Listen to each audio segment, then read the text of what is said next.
the recording. So this is because some people asked for previous recordings. Although this seminar it's connected to a publication, and hopefully the dialogue will continue on with the publication, maybe evolving some of the presentations. Some other authors will join, and well, and the publishing will also uh, um, make this record, you know, for then be cited and keep as a reference for the dialogues we are developing here. So, and without further ado, and just reminding that both Sarah, that she's here, and Kiara, I think she's not still here, but she will arrive. She informed us that she will be with other appointments, but she will arrive hopefully soon. And both the two helped on the process, both for the idea, the concept, and for inviting colleagues. They are the specialists of the drawing area. I'm not so specialist on this research area. And then, of course, in the design of the call for papers, also in the program, and so on. So, Sarah, maybe you can also give some words now, and then we move forward. Yeah, of course.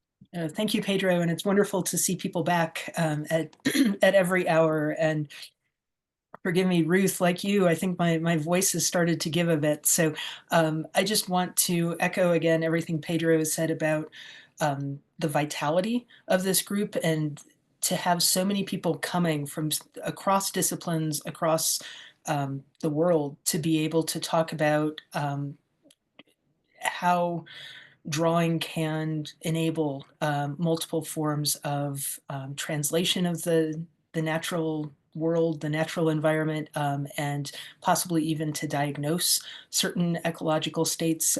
Some themes that came up yesterday very much had to do with notions of engagement, attunement, drawing as a way of being, and this ongoing discussion of thresholds, boundaries, skins, and really this notion of the ecological in terms of how interconnections play out, and then the role that drawing can play within how we think of, how we talk about, how we act, how we be within the world. So that's a very broad way of talking about what's going on here. And Kira had said yesterday too, there's so many different ways to conceive of drawing, and drawing playing so many different roles for so many different people. And I think today's panels and talks, from Bjorn to Anthi to really just across the scale, I think is going to shed even more light on drawing as a discipline and drawing as a way of being. And I would say from yesterday too, if people could take just a moment and introduce yourselves, reintroduce yourself in the chat. Who you are, where you're coming from, what your disciplinary interest is, and to echo Pedro too, please chime in with questions, with thoughts, comments, observations. The chat is very open for your contribution. So let us take it away again for another day. Yes, there's a slide adding to the program, but I promise I will be very fast. Yesterday I had some technical problems to present the submission of David Griffin from OCAD University in Canada. And today I have conditions, so I will present the David Griffin contribution. He asked me to give an overview of the submission. I will do it in 5 to 10 minutes, and then we move forward to the program. The program will have Anthi Kosma from Greece, then Kathryn Poole from UK, Nishita from India, and Christie Gordon, Australia. And this panel will close with a question and answer moment. So I will make the effort to keep the times and to respect all the times of everyone. After this Q&A, we will do a break, and then we have the second panel. So without further ado, I will move forward with the presentation of David, and I will share the screen for that. But I will actually share the let me just, I will share, where is it?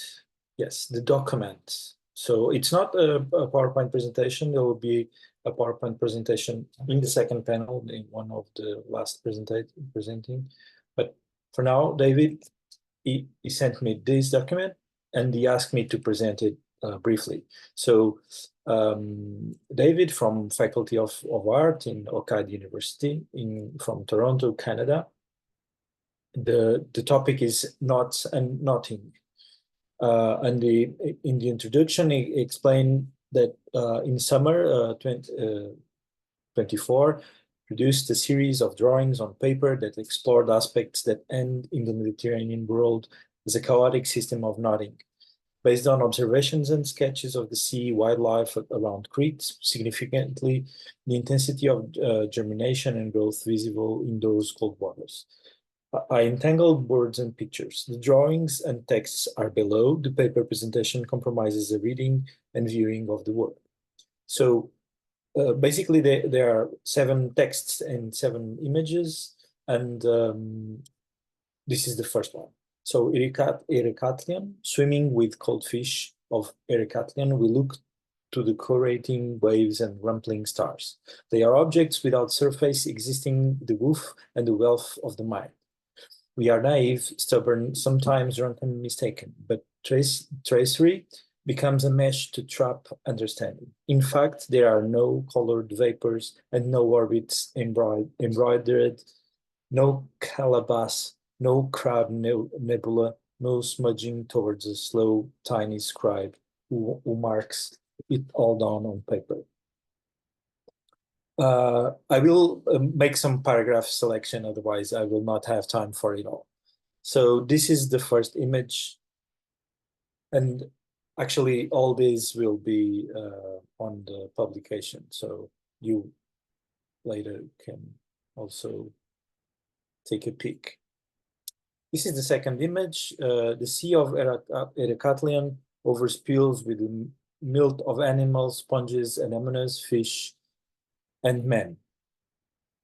Again, it's a mesh of interpretations that David did. This is ink, crayon, pencils on paper, and it's 40 by 40 inches.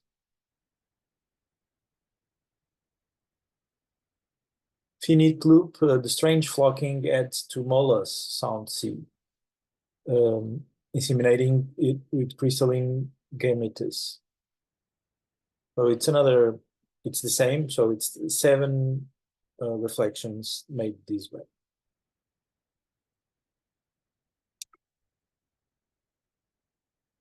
Cold meadow, we pivot to look at the smuggling black and blue rhizome. What is a boat?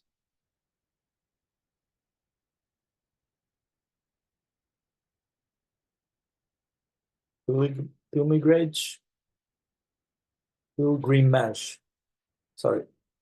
We are bouquets of ivory and obsidian irises and quartz air spreading.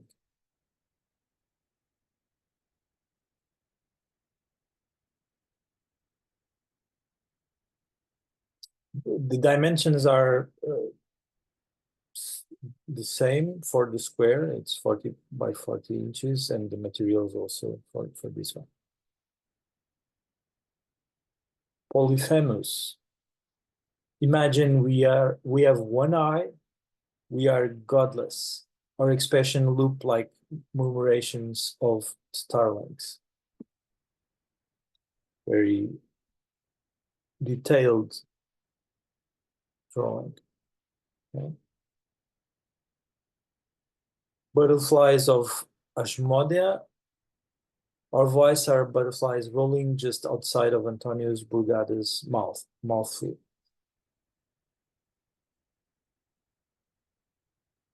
So this is the last one. And of course, this is just an overview. You hopefully will have the opportunity to see this more in detail on the publication.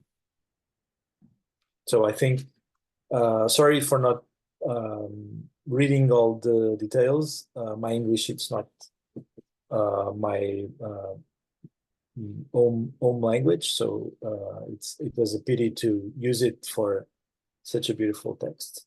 So hopefully you will have time for seeing this published. So, okay, this is my part, and without any other moment of waiting, I will invite Anthi Kosma to move forward. Anthi, she's from the University of Thessaly, yes, in Greece, and it's really interesting because it glues with what David was drawing about and talking about. It's in Greece, and here it is. It's the title. So, Anthi, I don't know if you want to do a short presentation of yourself, and you can move forward. Thank you so much. Government were to propose that, here saying it's a good thing. The actual program for government, what it proposes in the housing delivery unit, is actually a group.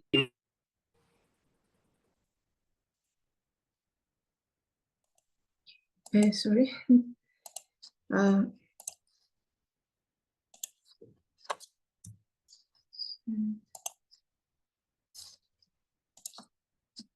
The noise was not from your computer, and okay, I thought it was mine. no, it was not.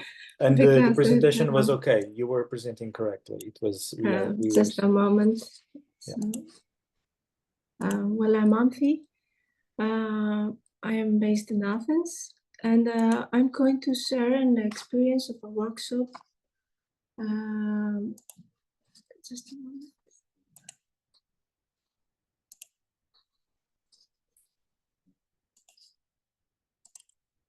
Okay, this is full screen. I'm an architect, and I have a research on drawing. And today I want to share an experience of a workshop I did with a group and a blog I have, and I call it. Sinn Féin has proposed as far back as September last. Okay, and a group and a series of workshops called Infographica. Locally have control. Okay, so I'm going to present a workshop which was titled here down below, in Greek, na edohamo, which is a local popular expression in the south of Greece, in Peloponnese. And so based on this expression, I organized a workshop in order to investigate drawing as a means of fostering a deeper connection to nature. I do a lot of abstract drawing, but I realized that sometimes it's not enough, and somehow it was nice to investigate a deeper connection with the nature, more focus, and connect all this abstract tradition beyond visual, anthropo, and logocentric, and reconnect, understand, interpret, in this case, the fragile earth, and shift from drawing as a symbolic to a symbiotic, spontaneous, ecological, and performative action. So here down below, the phrase evokes Heideggerian's design, been there, been, and further been with, and being as a whole. In this sense, the earth is here down below with. So how we draw, trace, with, on, for the earth, how we touch it and are in touch and be touched. A trace touches by touching, is an encryption where one touches the other and oneself, according to Jean-Luc Nancy. And for Karen Barad, all touching entails an infinite alterity. Touching the other is touching all others. Touch maybe is the most banal of the senses, but it's at the same time proximate distance, the approximation of the intimate, again according to Nancy in his book Muses. Drawing is a kind of touch, a touch of the world through the traces, the paper, the graphic, the hand, the self. Touch is not exclusive to human beings. As Nancy explicitly states in The Senses of the World, for him even a stone touches. Drawing as a touch with earth is a touch of openness to otherness. Drawing is liminal according to a logic of the limit, but as an inner embodied experience, drawing is a touch of a complex materiality and also a complex imaginary materiality. So during this workshop, we experiment many aspects of drawing on earth. Among them, there was autobiographies, drawing as self, life, and earth writing, stratigraphies,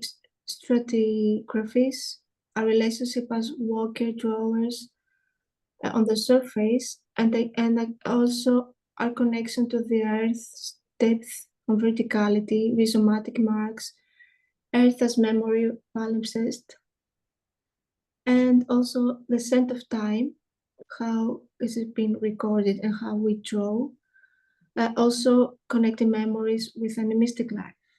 But today I would like to share, I think also this presentation is like sharing a practice, is pedagogical and artistic also, and I think it's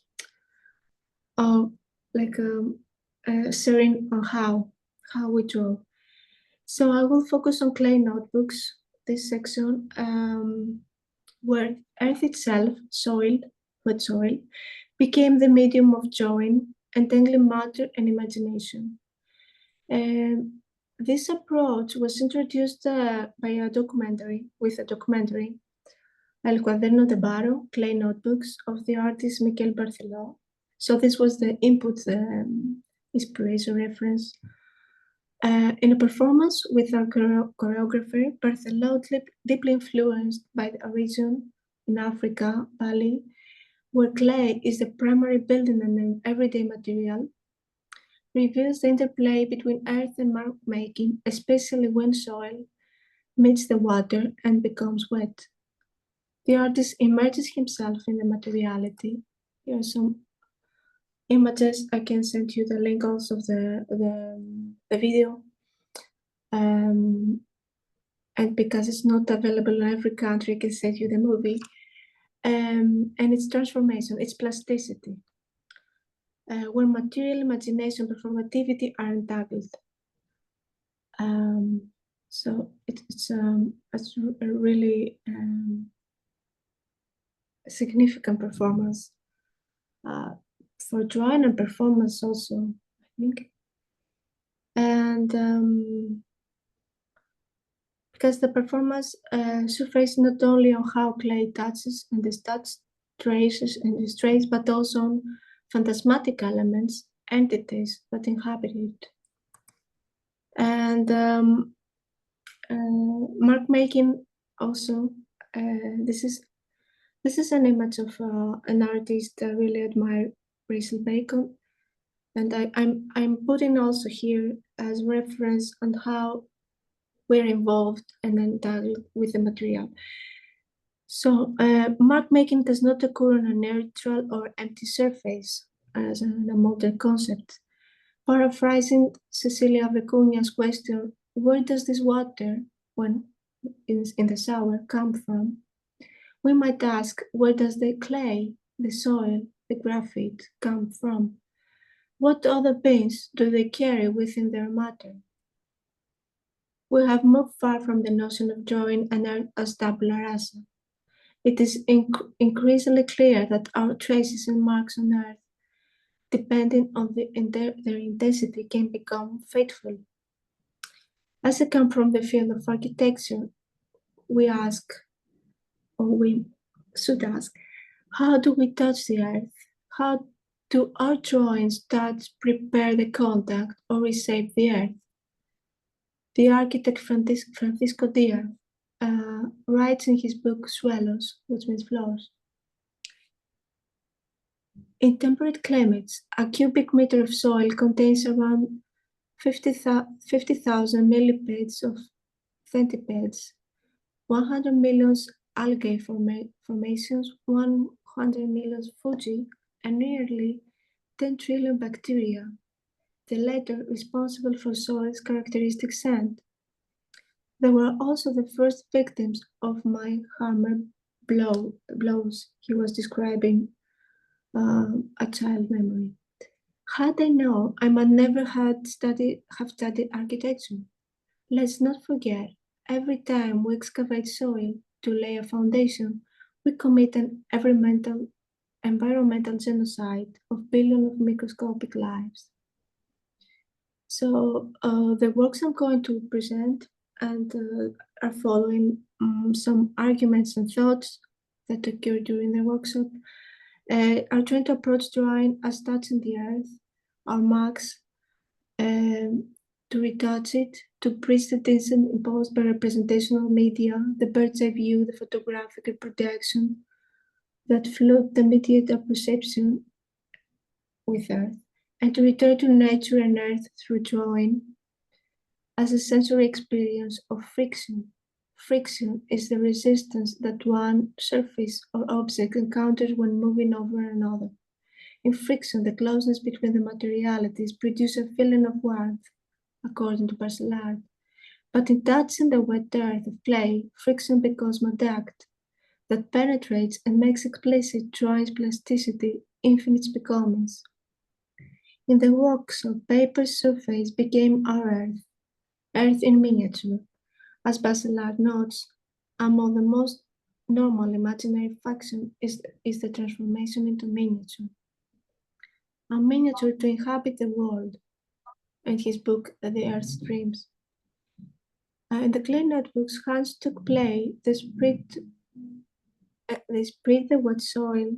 Soil became pigment as it met paper, awakening the latent forces of materials. Earth is not a landscape to be represented, as very well was exposed by Miranda Imitator outlined. Here visions, dualisms, and perspectival methods are set aside to allow other connections to emerge. Drawing is a compound touch, the touch between pencil, tip, and surface, the hand and the pencil, the surface and the traces. Since the point of contact is never static or frozen in time, it exists in a perpetual becoming, where all agents, different materialities, and imaginaries are transformed ceaselessly in a multiple interactions. Often, when understanding drawing as an interface, we overlook its materiality. The entanglement of graphite and paper, body, matter, and imagination. How all these elements are immersed in drawing, as touch that touches and is touched.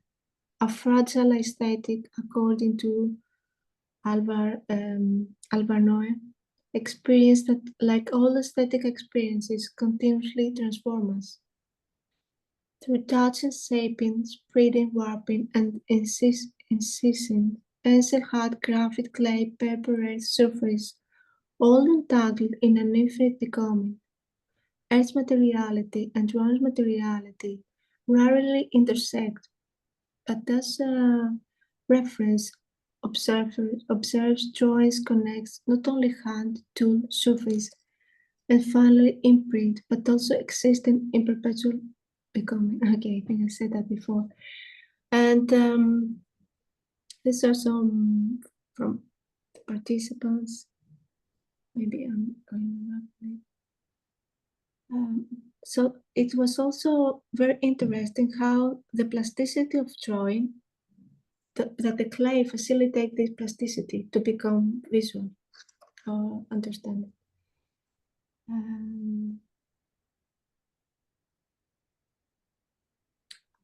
And how it was reduced the distance between the materiality and the figurative and the representative trace. Some people pass to the three-dimensional objects, or they make dialogues between 3D and 2D. And the relief was also another element that they had to or could not avoid. Sorry.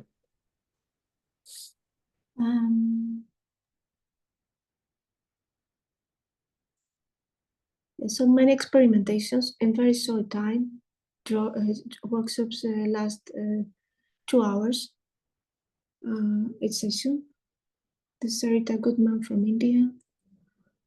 In this experimentation, I think there were also clay with other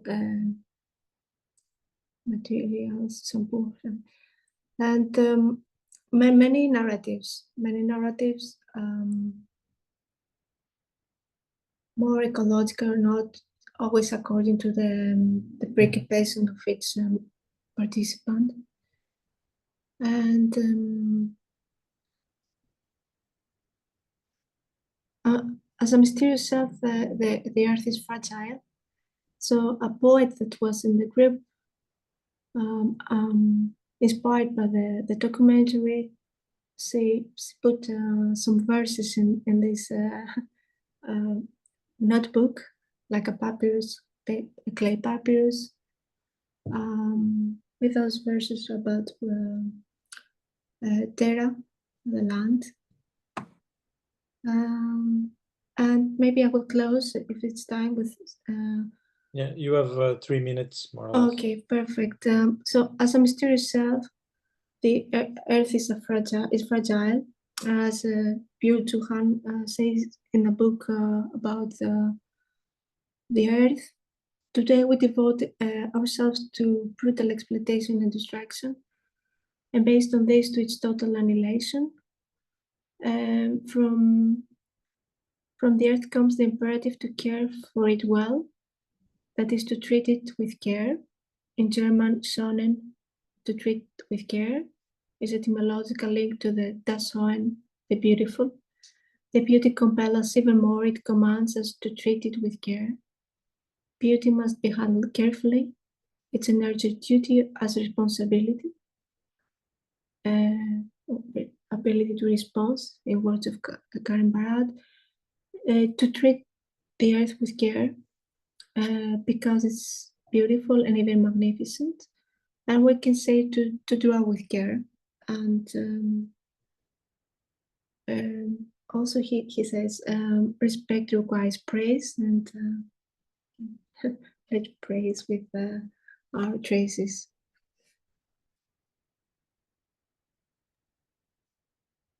Okay, you concluded. Yes. Thank you so much. We will get back to your presentation and to you in the end of the panel for the questions and answers, okay? So we will move forward now for Kathryn Poole from the University of Central Lancashire. Lancashire. Sorry. No, it's okay. For choosing to notice, it's the title of your presentation.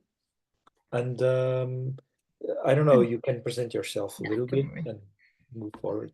Yeah. I'm a little bit nervous because I'm traveling at the minute, so I'm on a hotel Wi-Fi. So it's very good.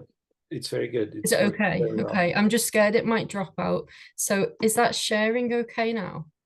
Yes. Okay. Is it in presenter mode or? No, it's not in full screen. Like that? Is that right? Yes, now it is. Yes, okay, we did it. Okay. So yes, thank you. Right, I'll start now. Okay. So I'm Kathryn. So I am the entangled technician at the University of Central Lancashire, which is soon to be called the University of Lancashire. So slightly more easy to pronounce then. So I'm going to talk to you today about my project, or one of my drawings, Ford.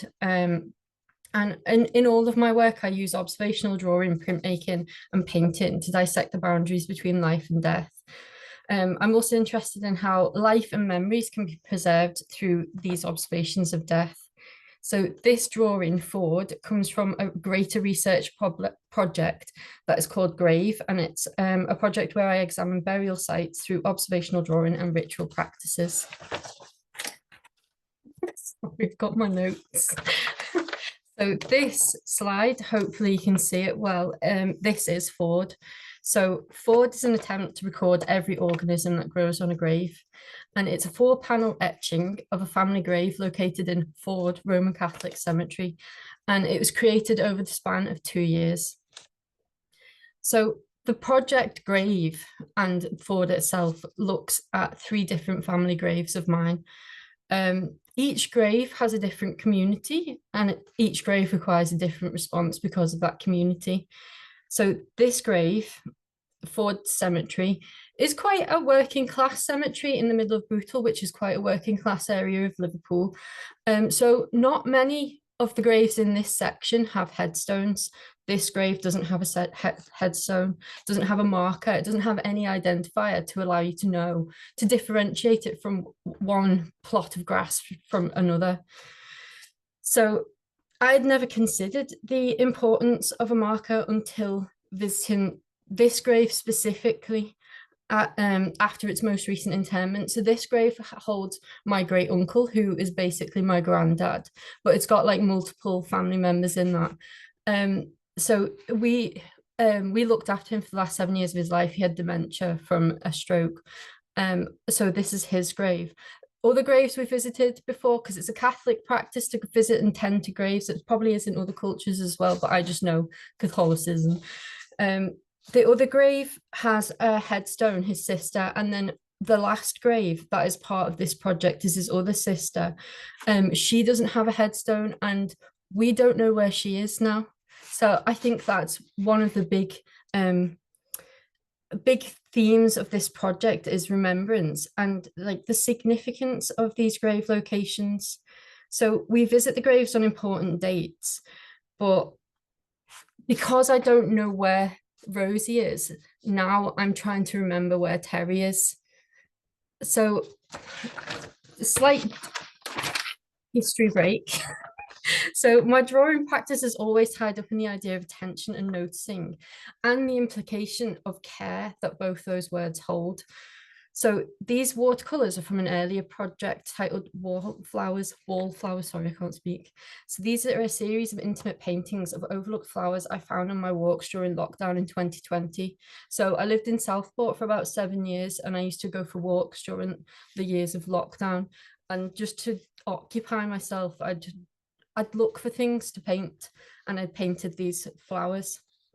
I had no other intention than looking, but as I looked and learned about each plant, I began to care first about the plants and then about the area and the habitats I grew up in. I think I just existed in Southport. It's a nice town, it's a seaside town, but I actually care about that area now. I love the little walks I went on. I can find the locations again because of the plants I painted. I know that this is where I found the Welsh poppy. This is where I found like the maiden, whatever it's called. So like through drawing and through painting, I have now like a deeper connection with these areas. And then I found a quote by William Morris, which says, "We must learn to love the narrow spot that surrounds our daily life." And I really like that quote, and I think like I try to like embody that through my drawings. I'm trying to speak faster. So back to Ford. So I began to think of ways I could record, recognize, and memorialize all three graves. So like I said, they each have different responses. This one, I specifically chose etching. So I'm a technician in printmaking. So naturally I'm drawn to that. But etching is a printmaking process where you remove material from the metal. So you start with a bare plate, you coat that in wax, then you remove the wax, dip that in a bath of metal salts, sometimes acid, and that will eat away at the metal. So that to me seemed very similar to the process of interring, like you're cutting through the grass, you're cutting through the metal. That's what I really liked. So this next one, hopefully it plays. This is just a little clip. Is it playing? Hopefully it's playing of me drawing. Oh, it's playing. It's playing. It's okay. Does it have sound or not? It doesn't need to. It had some noises in the background. That was my cat irritating me. Exactly. Okay, so that's just a little glimpse of how long it takes to actually draw this, and hopefully you can see, like, I am really attempting to I'm really attempting to capture as much as I possibly can. Like I'm really trying to look, like actively look.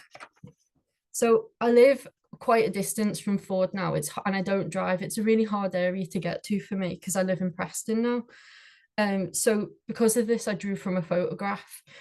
But then on the panel yesterday, I think Sarah asked a question about time and how it's visible through drawing. So each one of these plates, each one of these 4 panels took roughly 275 hours to draw. So I could have timed it, but it would have taken even longer. So I thought I'd maximize my time. And I did it after work. So an hour or 2 a night. I did it on the weekends. I could get like a whole strip done on the weekends. I can only manage maybe like a 6 by 6 centimeter square, like in a couple of hours. So it's I don't want to say an ordeal, but it was. But the pace of the drawing changed how I viewed the subject. So instead of just drawing it, I was living with the grave, you're living with the grass, and I can identify things now. So like it's a learning exercise. And you just when you spend that much time drawing and just doing the same thing, 2 years drawing the same thing, it changes you. We don't know for the better or worse yet. So I don't know why I printed my paper like this. So because I was raised Catholic, I'm not a practicing Catholic, but everyone in these graves is. I started and I went to Catholic school, so I know I've like passively absorbed Catholicism, but never actively engaged with it properly. But I started to think more about the idea of observances, nightly prayer. I used to pray when I was a kid. I used to say my nightly prayers. And then I've been researching it properly now, just to understand it. So I'm really interested about, like, I've been to loads of Catholic funerals, but I've never actually paid attention to what's going on other than when you go to the pub. But there's things like when Catholics say mass for the dead, it's an effort to remember them. So, and you have Gregorian masses, which are said for 30 consecutive days. And they say it's for the dead to be remembered perpetually. So I really like that idea of perpetual remembrance, and then the idea of these plates being a substitute headstone, and headstones are also markers of remembrance. And yeah, so this is Ford 2. So this is the second plate. So this is the second plate, but it's the first plate I drew. So then we have Ford 3. So I know from the deed, so you get, like a house, you get a deed to your plot, your grave plot. so I know from this one that there are 5 bodies in this grave. But then again, thinking about it, I'm thinking about where does a body end and where does a body begin? And like, where does life end and where does life begin? So previous projects I've done, when I did my MA, I drew roadkill. I used to draw roadkill, and I used to try and keep them in suspended animation. So again, with this one, I'm thinking like there are dead human bodies in there, but there's like countless different species growing on the grave, all alive. So how much of the life that's present in the corpse is transferred to all of this life that grows on it? And then again, how much of the memory of the person is preserved in the memory of the people who remember it? That doesn't sound right. I didn't write that one down. That came straight from my head. So my idea now is that I'm creating, instead of it being a verbal prayer, I'm creating a visual one. So a visual sort of like a massive remembrance that took me 2 years. And then I was also thinking prayer is a form of communication. You're communing with God. But then attentive looking is a form of communication. Drawing is a form of communication. You're in dialogue with the subject. Similarly, prayer isn't passive. You don't just passively say the rosary and like hold the beads. You're doing it for a purpose. You meditate on the spiritual concerns you have, and then drawing and my prints are a communication between the living and the dead and a form of remembering. And I think I said the word community before, but I didn't explain it. I didn't mean it in a sociological sense. It's an ecological term. So similar to the way you have ecosystem, a community is a collection of 2 or more species that live, 2 or more living species that live in communion in an area. So like a squirrel and a tree. But on this, there's a community on each grave. So on this one, you have like plantains, you have, I know there's pansies on there. There's some lovely pansies or violas. I can't remember which, but you have like, and then on my nan's grave, who's his sister, she's got this rose bush that's been there for about 26 years. So like the same age as my little sister. And then you have other things on it. But this is the last image, and this is my last slide. So I spoke too fast, I'm very sorry. But hopefully this hopefully you enjoyed it. The end. I enjoyed a lot, and hopefully, and I think many others. So thank you so much. I'll stop sharing now. I do want to jump in with a quick question.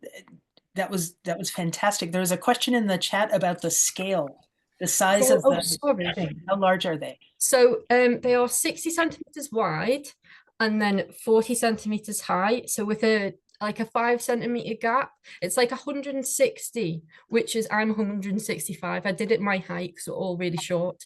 I am the tallest at 5'5". We're built to be jockeys. Thank you so much. Thank you. Okay, thank you so much, Kathryn. We'll give a lot to talk about in the Q&A. I will move to Nishita. I don't know, you are there, Nishita? Hi, I'm here. Hello, great. So thank you for being there. I don't know what time is there. Oh, I'm in London right now. Ah, okay. So yeah. It's the same here. So Yeah. it's 5 in the afternoon. So move forward. I don't know if you want to present yourself or say something, but the presentation of the title for what Nishita has is drawing as a preservation, nature, identity, and the quiet act of paying attention. Yes. Hi, can you see me? And is Perfectly. Okay, you can see the screen as well, right? Yes, yes. Okay, great. So just a quick introduction. I'm currently a London-based visual artist. I've been a journalist for my entire adult life. And I grew up in New Delhi, India. I moved to the UK about 3 years ago. I reported on women's rights for about 15 years. And by the end of it, I think I was just incredibly burnt out from telling very traumatic stories. At that point, I decided to transition into graphic design. And everyone in graphic design school kept saying, I think you're an illustrator. And I felt this sense of frustration at always being put into boxes of like words or images or like digital images and graphic design or illustration, which is hand drawn. So my journey in art and drawing has been very much one of transition, and it's kind of what I'm hoping to take you through and show how the act of observing nature and my surroundings as a reporter, as a human being, as an artist has really shaped my relationship also with myself. Some of the themes in my art include violence and death and human bodies. So this is a content warning in case that's necessary, but I will now begin. So a lot of my drawings began with Inktober, which Sorry, I don't know if you are trying to present the PowerPoint. Yes. It's not showing at this moment. I'll just show it to you. Okay.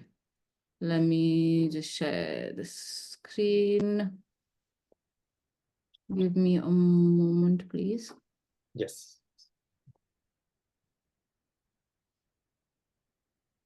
Oh, I am screen sharing though. Now you are, but you are sharing the browser window. Okay, and now. Now you have, now you are, exactly. That's Yes? perfect. Okay, Yes, perfect. perfect. So I started drawing because of this thing called Inktober, which for those of you who may not know is a kind of online showcase that a lot of digital illustrators use, particularly on Instagram. So there's a word prompt and then you draw in response to that word prompt.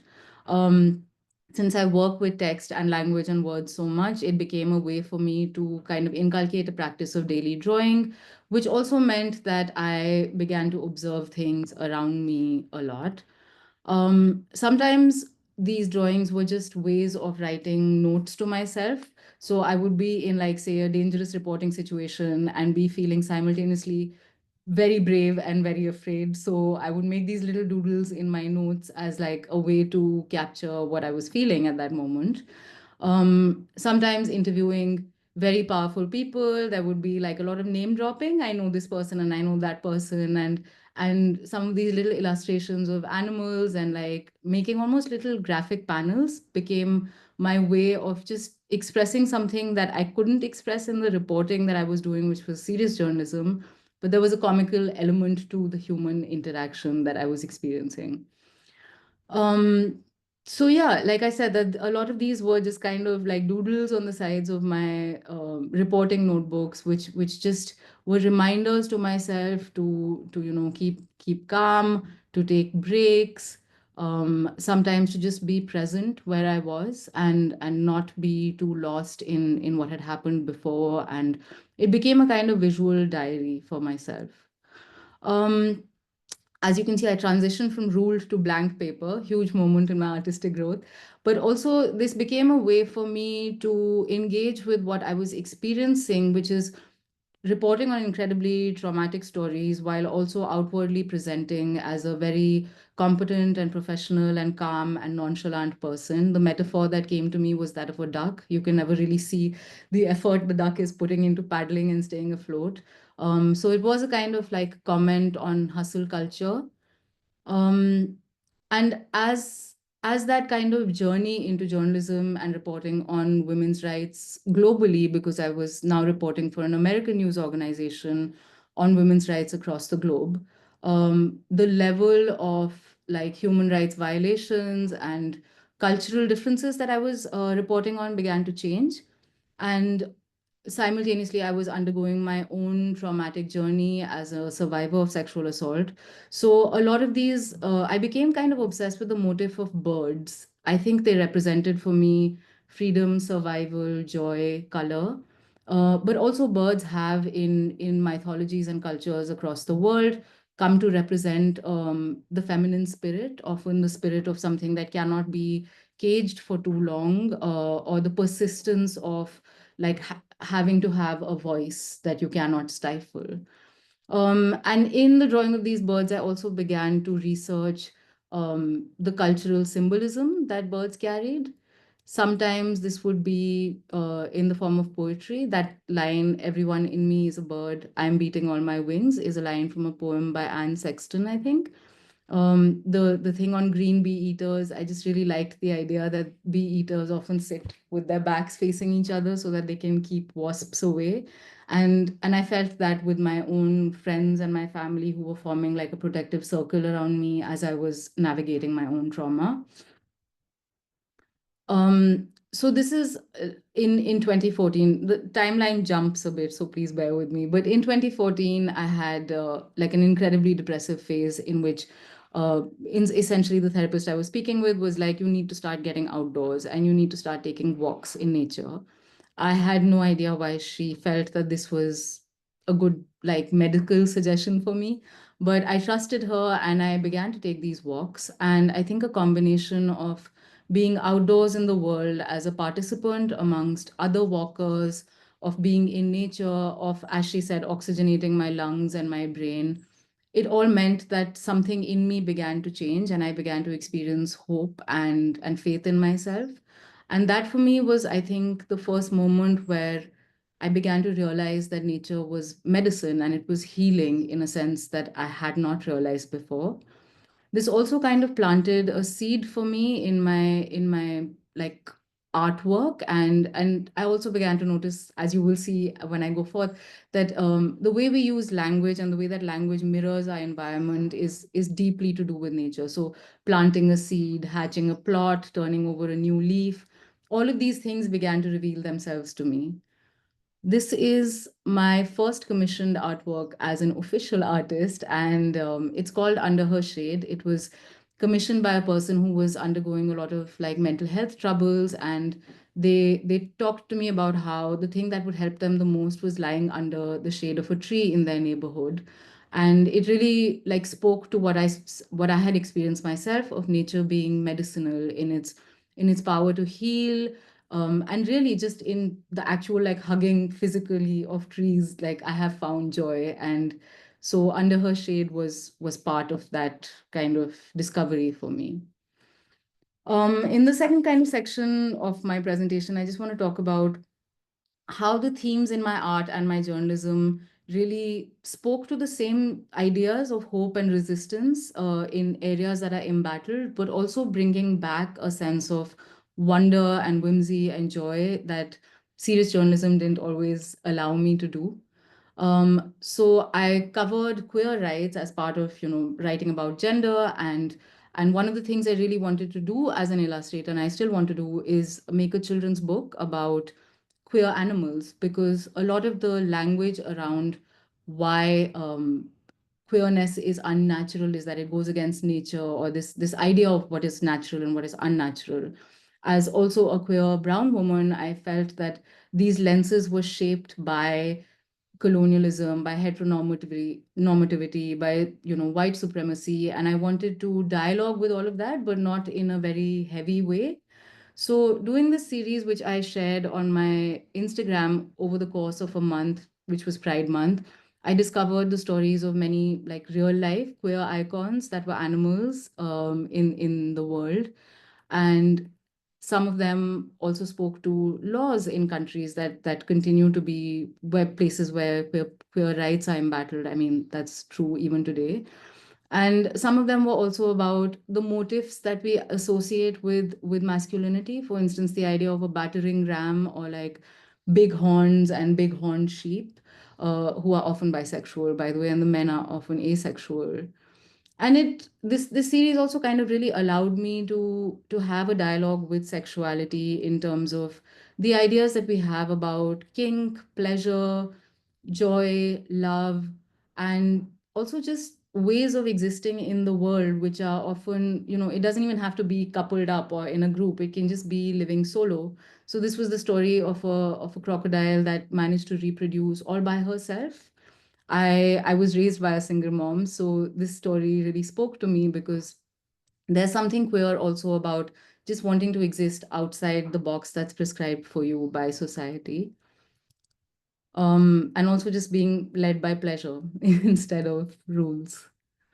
So in 2023, I decided that I didn't want to be put in any boxes about journalism, illustration, graphic design, and I started my own newsletter in which I combined storytelling, graphic novel kind of panel storytelling, and also writing. The logo for this like plays with this idea that I have of like binaries, like now and then becomes now and zen. The monkey mind, the thing that we're always talking about in Buddhism and in like meditation and wellness, how to calm the monkey mind, how to tame it. But I just wanted to be friends with my inner monkey. So this is what the logo was kind of inspired by. In the series that I send out in my newsletter every week, I engage with nature, with kind of my daily anxieties, this phase of transition that I find myself in, and constant reminders to touch grass, to get offline and spend as much time outdoors as possible. Um, and a lot of the stories that I really enjoyed, and this kind of went back to my like roots and love for storytelling as without the identity labels of like journalist and whatever. And the stories I really enjoyed were always stories about animals. And we have this tendency to believe that stories about animals are only for children, but I felt like the best stories speak to you across age. And that's kind of what I try to do in my newsletter. I know I'm speaking very fast, so please let me know if I should slow down.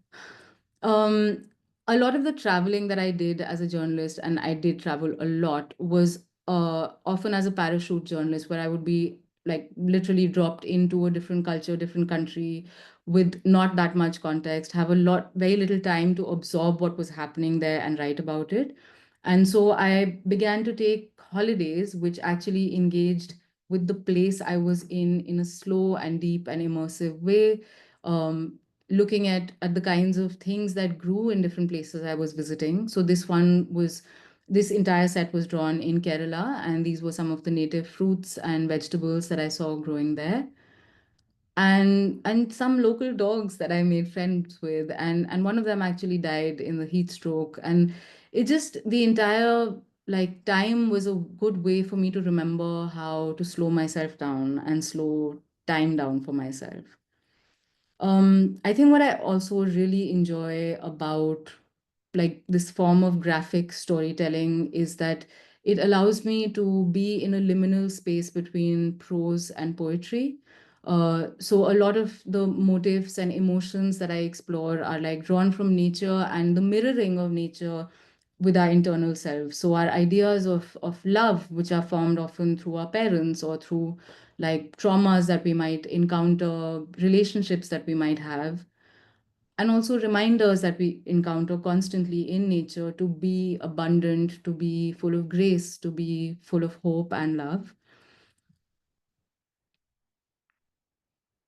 I explore these themes a lot, not just in my illustrative work, but also in graphic design. So one of the symbols that I became obsessed with was the Fibonacci spiral, which you see in the crests of waves, in the shell of a snail, in seashells, in the kind of curl of a sapling, and also the bone of our inner ear. Which is how I came to design this logo for the logo for like a Spotify podcast that a friend was starting about community. And yeah, inspired by the Fibonacci spiral and how it appears in multiple places. Again, this is a logo design for a community library in rural Maharashtra in India for first generation readers. And I wanted to capture that same sense of forward motion and the way that books really lift us out of our context and take us to a place of magic and wonder. I am now in the last section of my presentation, and this section is actually really important to me because it captures for me me kind of stepping into my own power and an ability to tell stories as a survivor, as a mover, as an artist. And like I said, the metaphor of language, of like hatching a plot, of longing for something far away. You have 5 minutes, okay? That's perfect. And so I began to explore that a lot, and a lot of that came through for me through the practice of capoeira, which I've been doing for the last year. And movement and the kind of roots that capoeira, which is a Brazilian, Afro-Brazilian dance martial art, and the things that it shares with India and folk stories in India became something that really spoke to me. The image of the flame-haired creature is a protector of the forests in Brazilian folk legends called the Curupira. He scares away poachers and hunters. This is a song that was written by my teacher about how we worship people who slay dragons, but maybe we should learn to worship the dragons themselves because they teach us something about the environment. All the songs in capoeira come from nature, so from cashew trees, from snakes, from winged beetles and learning to fly like them. The musical instruments mimic the sounds of like creatures in the forest. All of this sort of really gave me the power to start seeing myself as the hero of my own mythology. I've been obsessed with the form of Medusa, and that became like a way for me to explore body horror, the split between erotic and grotesque in female bodies. So the image right before this was I've made this. It's called the emasculator, and it came during the Me Too movement, where women were seen almost as villains who were ruining the reputations of good men. This is a play on Medusa, who is simultaneously a seductress but also a death trap, and this kind of blurring of lines between eroticism and horror. A lot of my graphic panels now have begun to explore this kind of blurring of boundaries between fantasy and horror, of the monstrous and the erotic. I have now moved to analog painting and again exploring the themes of transformation. So this is based on Kitsune, the Japanese folk legend about the fox that grows tails as she ages and as she transforms.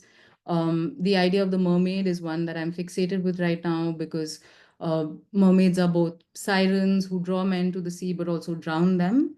The final painting that I'm working on right now, which is behind me, I don't know if you can see it, is both the mermaid as an object of erotic fetish, but also as Sedna, who is an Inuit legend about a woman who was drowned and killed by her father and her lover, and then eventually became a goddess of the deep seas that we must appease every time there's a tsunami or there's climate destruction, essentially. And so it really is a powerful metaphor for me, from becoming an object to becoming a goddess or like a powerful person that must be appeased and engaged with on her own terms. And that is the end. Thank you. Thank you so much. Thank you for sharing all this marvelous content. So we'll have one more presentation. Christy, she was holding through the night until now. And after Christy's presentation, we'll have the question and answer moment. So wait for that moment, please, Nishita. So Christy, you can move forward. Okay, hi everyone. I'll just share my screen. I'm almost forgotten how to do this. So just give me a moment.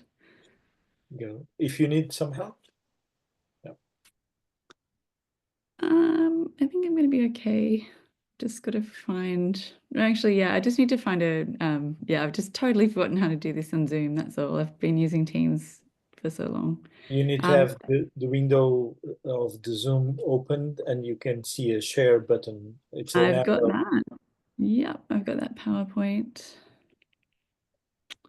I have a screen, like I have it already up on my screen. So sorry, technical issue, everyone. I do seem like a lot out. Okay, we'll just give this a go and see if it works. Okay, system settings, it's not allowing me to share. Okay.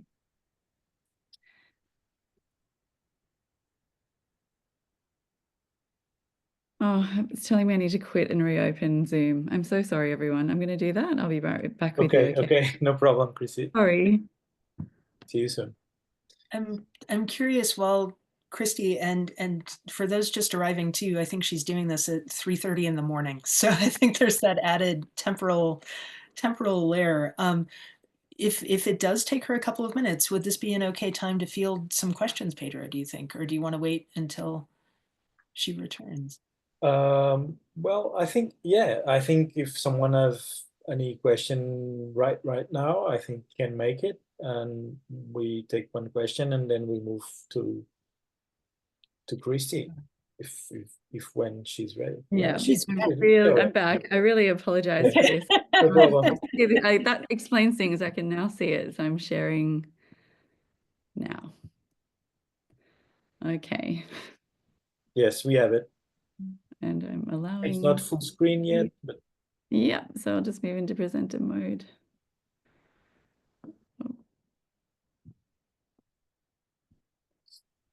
Ah.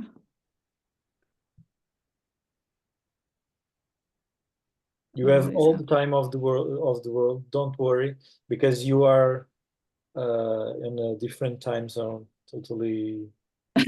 Yeah, 3 in the morning is starting to feel like 3 in the morning. You're in a state of grace. Yes. What can you see on your screen right now? There. Are you seeing it as presenter mode though, or are you seeing my text? Presenter mode, not full screen yet. We're seeing all of your slides. Now it's full screen. Okay, and now I can't see my own text, so that's a worry. Okay, I'm just going to need to. No worries. I'm so sorry. I really did not expect to have this problem. Absolutely fine. What about if I just share it and you just see the text at the bottom? Do you care, anyone? That's fine. And I think too, I mean, just what you were, yeah. No problem. Are you comfortable with that? It's a bit embarrassing actually, but I can't see what else to do. Yeah, no, it works well. Yeah. Don't worry. Okay, so just look at the pictures, everyone, and we'll worry about the rest later. So thank you for having me tonight. I'm quite an inspiring series, and I'm speaking tonight from Umina Beach, north of Sydney on the east coast of Australia. I'll just minimize that screen. So I acknowledge and pay my respect to the Dark and Dong peoples, the traditional custodians of these unceded lands I live on, whose deep and shallow waters animate my research. And I extend this respect to all First Nations peoples and recognise their long and continuing connection to country. So my name's Christy Gordon. I'm an artist and researcher entering the 3rd year of my practice-based PhD. So this is quite a formal presentation in some ways. I'm just used to doing it this way. I'm studying at UNSW Art and Design in Sydney, and my drawings move between 3 primary areas of practice, being large and small digital drawings on digital canvases, and they're projected as moving image, static works, or printed onto different materials. Also dimensional expanded drawings in acrylic and carved ply, and multi-practice site-specific installations like the one that's shown here, which is just so it gives you a sense of its scale. The presentation tonight focuses just on my digital drawings. So I just really wish I could show you this differently. My research is situated at the intersection of slowness and velocity in late modernity. It draws from slow cultural and aesthetics theories and contributes to the expanding field of slow art. I'm looking at how to do slowness in art practice and how this can be in resonance with the velocity of the present. I work on the premise that slow art relies on the agencies of time, space, materiality, and atmosphere, particularly atmospheres of wild nature. And I think of this work as consciously embedded slow art as a practice with the potential to improve well-being and develop deeper relations with myself and the world. So in today's paper, Drawing Slowness and Water, I want to share some of the work on water, some of the work I'm doing on water as a conceptual framework for slowness, on how atmospheres of water are slow agents in ideation and in the creative process, and drawing as a methodology for mindful, timeful, and generative slow praxis. So I invite you with me into the ocean. My drawing research pays attention to 3 sites of the creative process. The first being nature sites before the drawing, where time is given over to presence, feeling, and ideation.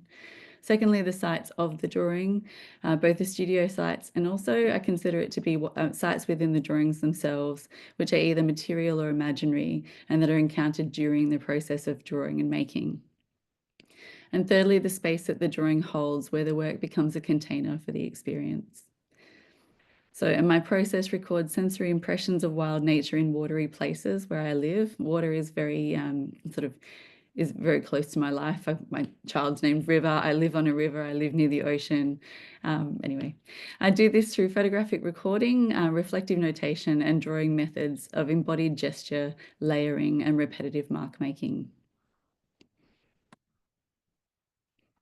So I'm interested in how attunement to atmospheres of water can be in itself a slow practice, how drawing mediates these experiences and becomes a slow, attuned, and contemplative space of making. And I contribute this new practitioner-centered knowledge of slowness to broader slow art discourse. Artist and Slow Research Lab founder Carolyn Strauss offers that slow creative practice hones human sensitivity and relationality. When we train ourselves to approach life more slowly, she says, we access more subtle and also more profound resonances with and in a vast field of planetary entanglements. To me, slow art therefore promotes knowledge and participation in this web of relations, spaces, and times. I choose to enter wild water to explore these resonances and entanglements through drawing, and as I wade further into the research, the work has moved into atmospheric territories below the surface, where dry thinking is somewhat diminished, and there is space for new kinds of noticing and relating. British writer and explorer Jay Griffiths thinks about water, experience, and mind from this similarly immersed perspective in her book Wild and Elemental Journey. She writes, underwater, little intrudes from the dry world.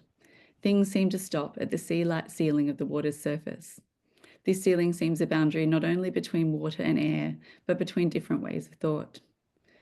Griffiths notes that being submerged affects her way of seeing, thinking, feeling.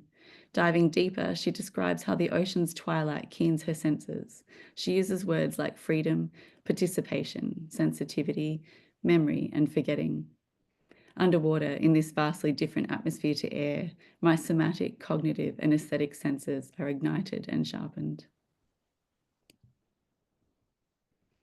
To me, the boundary between water and air is a threshold for slow thinking and ideation.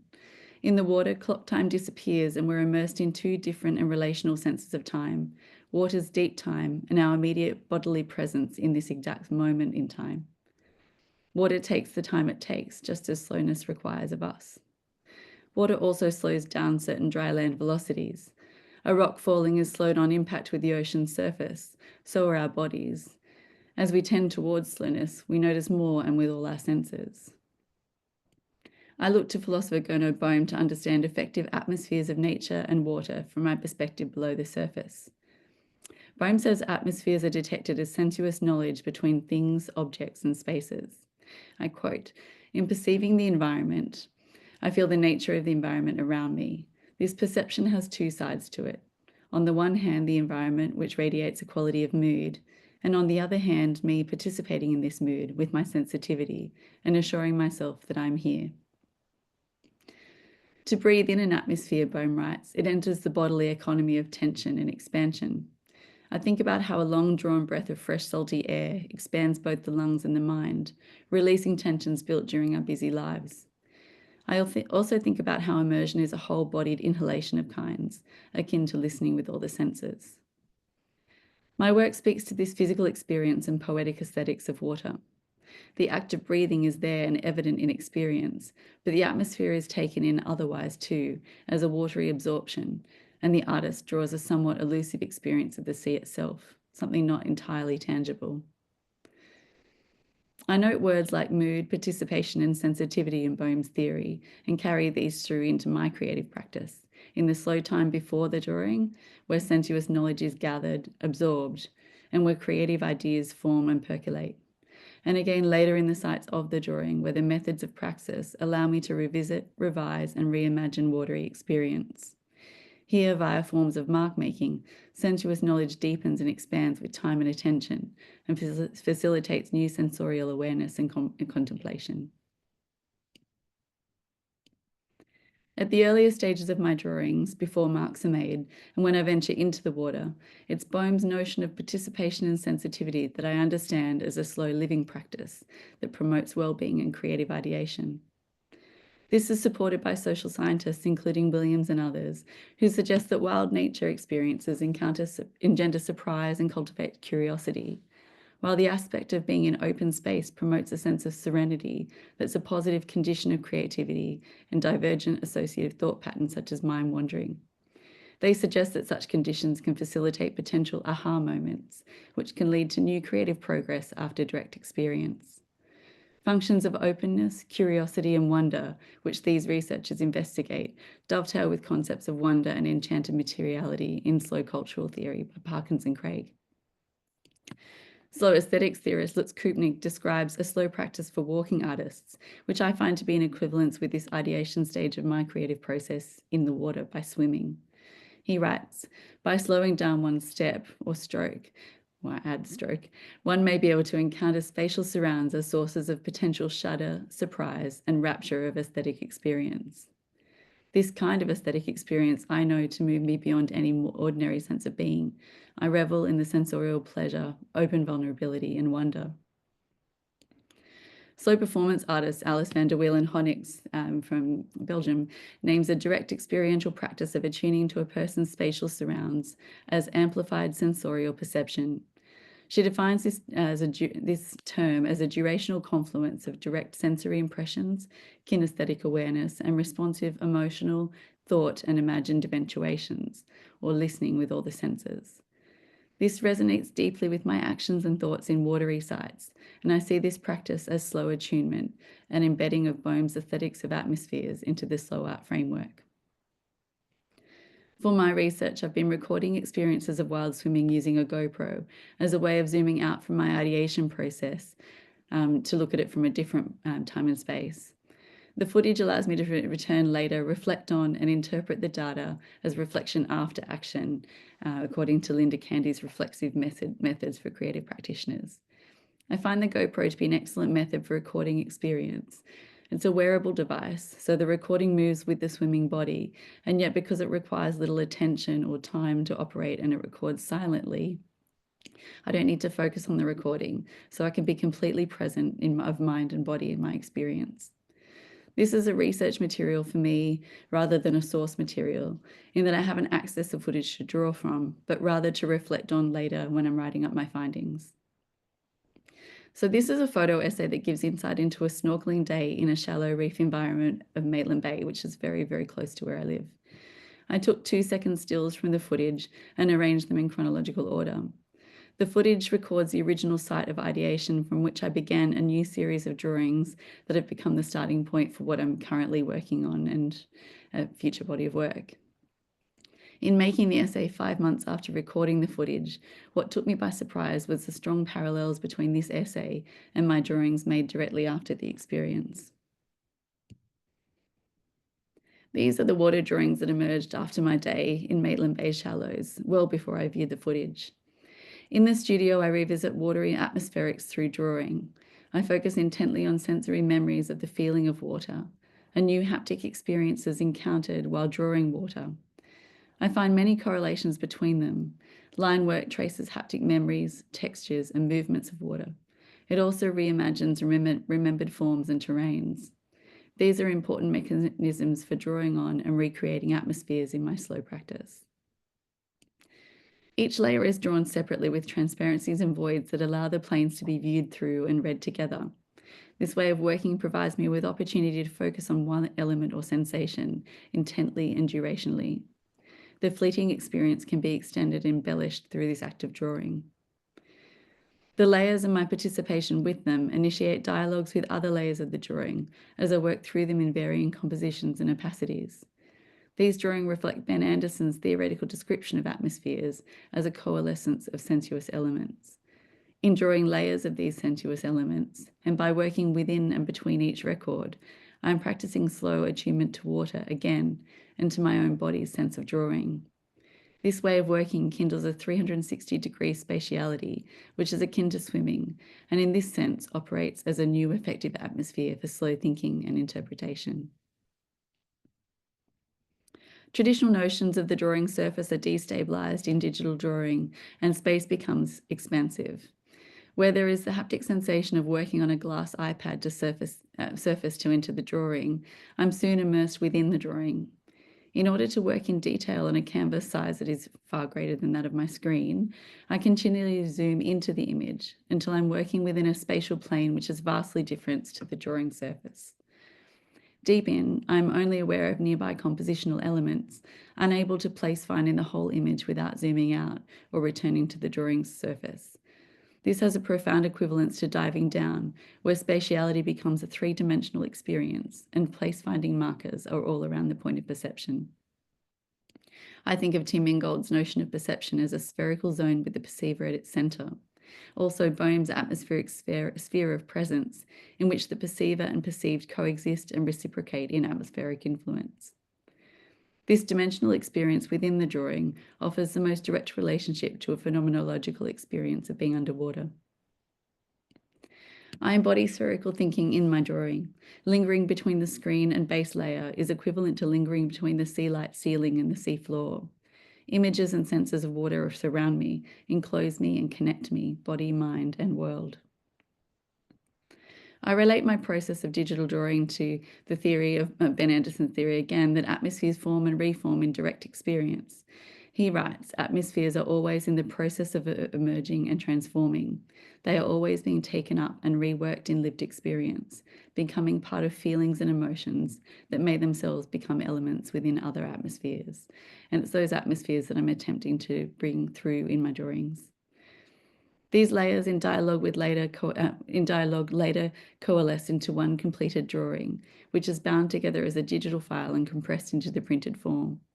Later, I'll work materially to decompress them and re-engage with their sensations and recordings again. That's where I can attempt to draw audience into dialogue with them also. Reflective notation after swimming and again while drawing documents slow experience evidence of atmospheric, temporal, and spatial aspects of my praxis through method and material practices. These notations evidence how the physical experiences of drawing water return my mind to the original experience of being in water. Spatial and sensuous knowledge is mediated by mark-making in new temporal registers. The drawing then becomes a site of activity and mediated nature experience. In the slow methodical process of mark-making, I continue to develop and build on my sensuous knowledge of water, and this experience is immersive, generative, and contemplative. While drawing the sandy seabed detail in this water drawing on the screen, I reflected. I've been remembering the sand and rocks underwater after snorkeling on Sunday. The pale green just below the surface, the wave drawing up. The water has edges. The old beach brush is translucent, so without lifting my eye pencil, I deliberately stayed on the sand. It took 45 minutes on a fine point setting. It was so important to work continuously, as I knew that if I lost contact with the screen, I'd never be able to complete the mark I intended. I felt every moment of time as my hand tired. I wonder what it would feel like to draw like this for hours on end. Weeks later, after 4 hours of repetitive mark making in the bubbles layer of another water drawing from the series, I recorded a further reflection that extends perhaps subconsciously from my earlier contemplation. I wrote, 4 hours of thinking about the connection of one bubble to the next, tiny negotiations of positions in space and relationships to others, a viable movement. I follow the linearity of the water's surface. I love these features of shallow water and the line between under and overworlds. I draw a connection again to Griffith's notion of the water's surface as a boundary between different ways of thought. I notice how this notion of the boundary between under and overworlds resurfaces at different stages and processes in my research. A current of slow thinking based on different knowledge of time and space. In attempting to materialize these drawings in a form that has feeling and substance appropriate to the experience of wild water and the atmospheric quality of water I felt and recorded during the drawing process, I've been experimenting with a diverse set of materials. My aim is to draw attention to the inky forms of the lines and textures rather than a paper surface, suggesting the mark making to be the watery net or vessel which reifies the atmospheres encountered in the moments of experience and of drawing. I want them to exist in an atmospheric space that bridges what is both tangible and intangible in slow aesthetic experience. I look for ways to expand their compressed forms again in materiality, texture, and lighting. So these are some details of my experimentation in transparent materials and forms, from heat transfers into found perspex, to laser cut elements of the drawings, which I've been manipulating into watery nets, and laser etching onto found perspex to reduce the drawing until its shadow is more visible than the marks. These shadows produce a deeper impression on the wall, just as my drawing is offered as an impression of watery experience. The layering of drawing and refracted impression produces an intriguing spatial dimension that acts to draw the eye behind and through the work, as if in water. The resolve works to date have been a collection of shadow drawings from the previous slide and archival prints onto perspex. Contemporary print technologies impressively carry through and amplify the fine detail of my original drawings, and therefore honour the time and meticulous detail of drawing practice in the realms of slowness. I've machine cut and hand sanded the edges of each of these drawings into forms that emphasize the organic nature of the works, following the edges of my line work. But they also suggest another reading, the floating, rising irregularities of air bubbles, my breath as formed in water. The viewer here might perceive or imagine these bubbles moving out into the world from within, in which case the viewer is engaged in an atmospheric encounter and influence in tiny, nuanced ways. This reading connects the perceived body and the drawing again in space, in the space that the work holds, where the drawing becomes the container for experience. I'm making more of these drawings and thinking further about material and compositional exploration now, such as assemblages that might emphasize the notion of swimming through and produce new compelling dialogues between experience and sensuous knowledge. So the next iterations I'm working on are more complex and immersive. They are a labour of time and attention to fleeting impressions, assembled into narratives of water's otherworldliness, where dry thinking is further displaced by sensuous experience and contemplative thoughts on water as slowness. Cool. That's it. I don't know how I went for time. Perfect. You were like, I have 2 minutes still, so just perfect. So thank you so much, Christy, for your presentation and for being there at this crazy hour. But congratulations for living in such a beautiful place. So I think we can open the dialogue, right? If someone wants to question any of the participants of the panel. So I remember you, the Anthi Kosma from Greece, Kathryn Poole from Lancashire, Lancashire,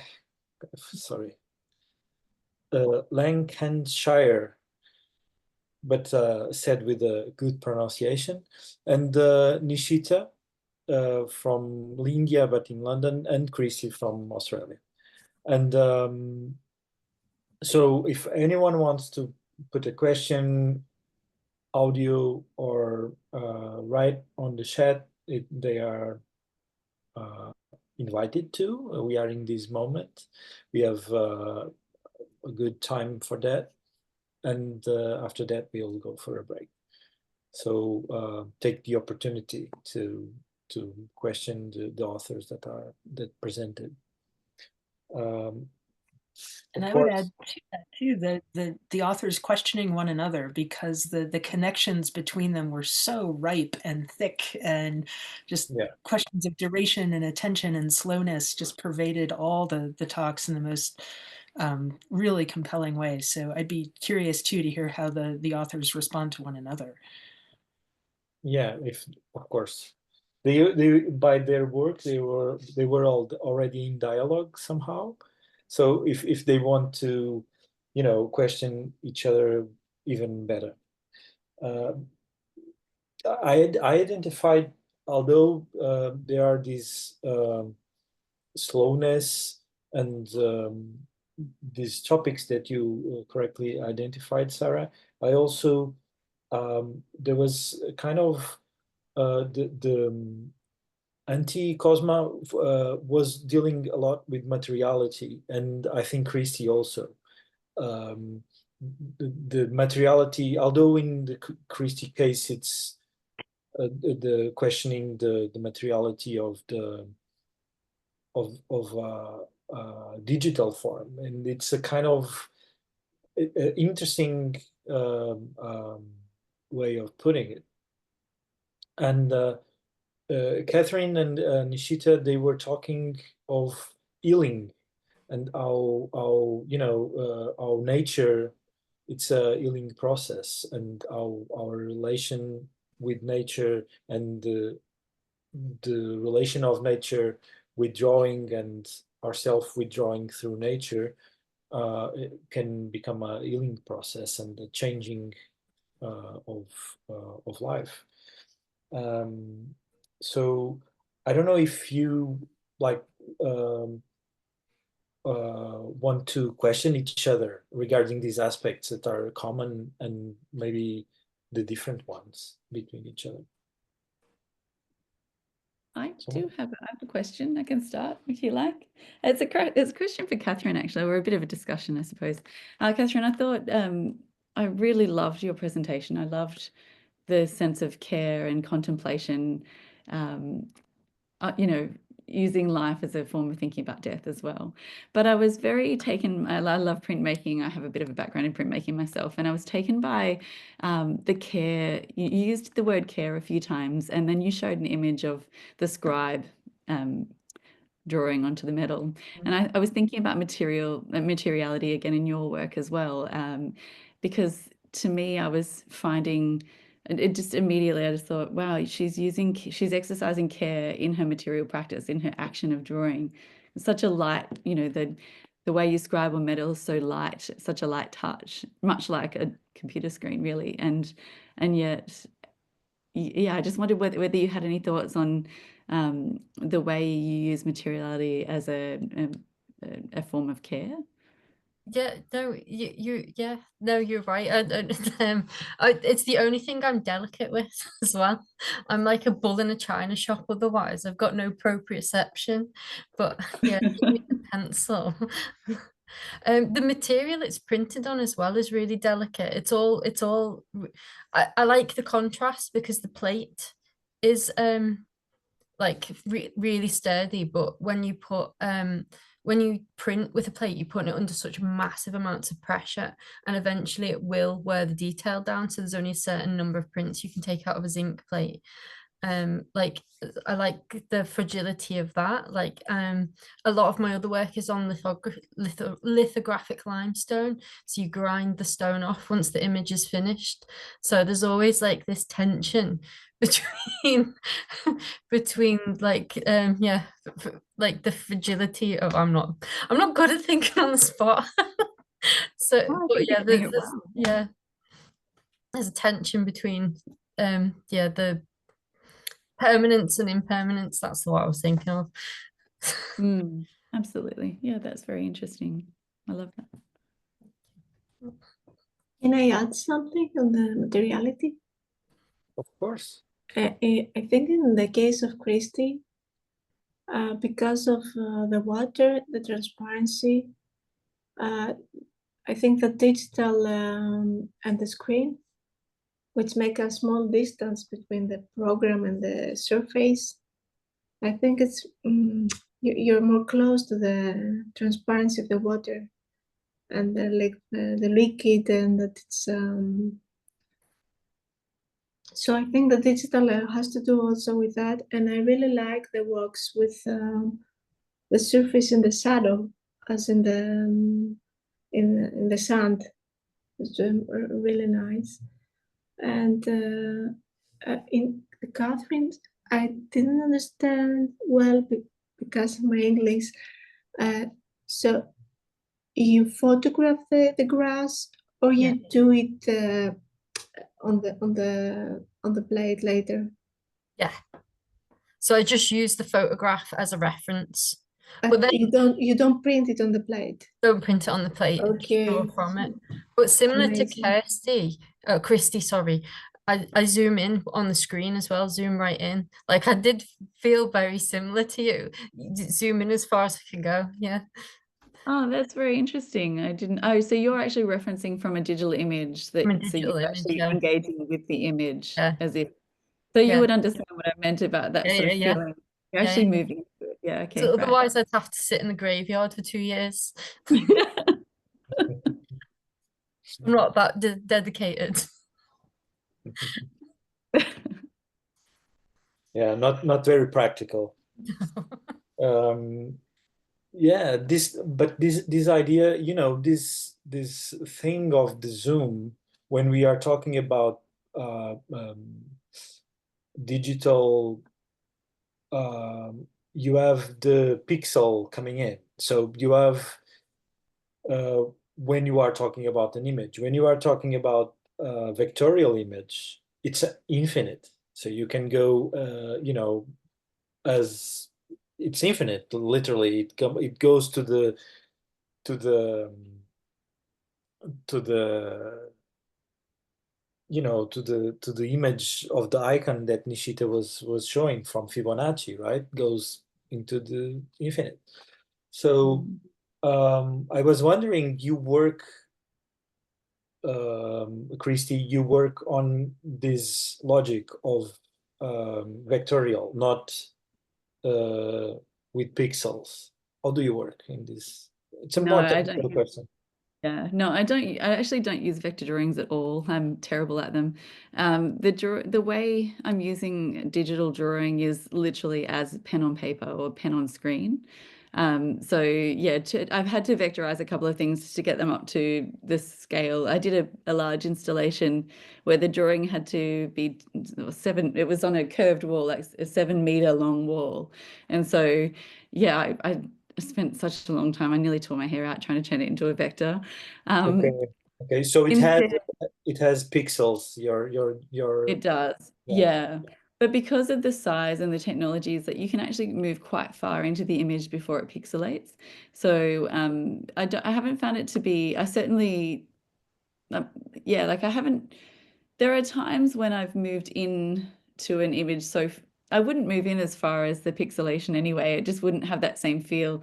I'm looking at spatial, sort of like the spatial qualities of a digital imaginary. So whether or not they have to exist somewhere between what I'm interested in, somewhere between yeah, what is present on the screen and what is possible in the depth below the screen. So I do think of it as a depth below the screen, and it sort of feels that way when I'm drawing it as well. And I suppose it would be similar if you were trying to zoom into an ant on a graveside or something like that. But yeah, you both don't feel tempted, Kathryn and Chrissy. You both don't feel tempted to frame a portion of the zoom. Let's say you will be more satisfied with a portion of your drawing and not, you know, the full zoom out. And consider that part as the, you know, this is my achievement. It's this part. All the rest, it's too much. You So never felt tempted to do that? I only zoom in as I'm moving across just to help me see better. So mine is to scale, but just because if I work from the zoomed out image, like I've got pretty good eyesight, but I just work on like I zoom in just so I can see. I'm not as much as Christy, like where hers is the zoomed in bit. But I had a thought for Christy. It's not a question so much as a comment. I hate things like that. But the idea of when you take a picture, this is what I've been thinking of when I do mine, like, or when you're observing something, you are the only person observing it from that moment, from that perspective, from that angle, and then taking a picture and working from that picture, you're like disseminating that experience to the viewer. What do you think about that? Yeah, I don't take pictures when I'm swimming. I mean, sorry, I do, but I don't use them as reference material. So I thought included that GoPro essay just because I thought it was an interesting way of looking at research rather than looking at drawing. And so you know, I have kind of forgotten the question. It wasn't really a question. Yeah, I sharing the moment. Yeah, no, fair enough. Okay. And further, Pedro, I think too, that idea of are we ever satisfied by one portion of the image rather than the full image? I suppose it would be the same as if you were doing a collage or cutting a piece of paper up into pieces and framing it and a piece of that image. I mean, I definitely have pieces that I prefer, and I think in the slides I showed zoomed in images or parts of my image, mostly because they're very hard to see up close, because they're very hard to see on a digital format, which is ironic. They are too big, so yeah, they are made to be printed somehow. Or they're made to be shown, yeah. So I or projected. They're made at scale. So the screen size, or the size that I generally work on in the digital canvas is about 1 meter or 1.2 meters, something like that. But the screen size is, this big. So to actually get that kind of detail, there is a transference, some kind of like change that your brain does to turn it so where you can see the image, but it's very small. And I think that's probably why I've come across this way of working. Yeah. Okay. I don't know if someone else has any other question. I don't want to monopolize. Maybe a comment and a bit of a question, and there's also a question from Judith, I think, in the comments. So first of all, hi everyone, thanks a million for those presentations, super interesting and rich, as Sarah was saying. And Kirsty, I know you Minor Beach really well. I lived in Arara for 10 years, so I know I swam there a lot. So probably swam beside you at some point. And as Sarah was saying, there's so much rich crossovers in terms of drawing as a way of slowing down, paying attention. And I was really interested in Nishita's practice, especially when you were talking about your time as a journalist and you were dealing with these big, huge, traumatic issues and matters, and how drawing became a way to, as a safe space, as a holding space for you. And I just would like, if you could speak to that a little, it'd be really interesting. Yeah, I think that sometimes it's one of those things where drawing also, like, because a lot of my work as a journalist was like physically putting myself in spaces, arming myself with a notebook and paper, right? And that's literally it. And the actual work of it would be on a computer. But that physical piece of like paper and pen often meant that it was just like a shield between me and the world. And that while I was taking notes, if it was becoming something that was too much for my brain to hold at that moment, I could just be doodling in the margins and like making a drawing that was actually taking me out of the space of the notes and the story itself. And I think the physical, so it became like a way to connect with the analog world that was also keeping me safe, almost like a talisman. Sometimes you carry like an amulet or something, and then drawing became like that amulet for me. And I think the other was to just try and think beyond language and words, because a lot of the themes that were coming up for me, both in the stories that I was reporting on and that I was experiencing within myself, were themes that felt too big and heavy to carry and too big and heavy to express in words. And so images became like an easier, maybe, way of doing that.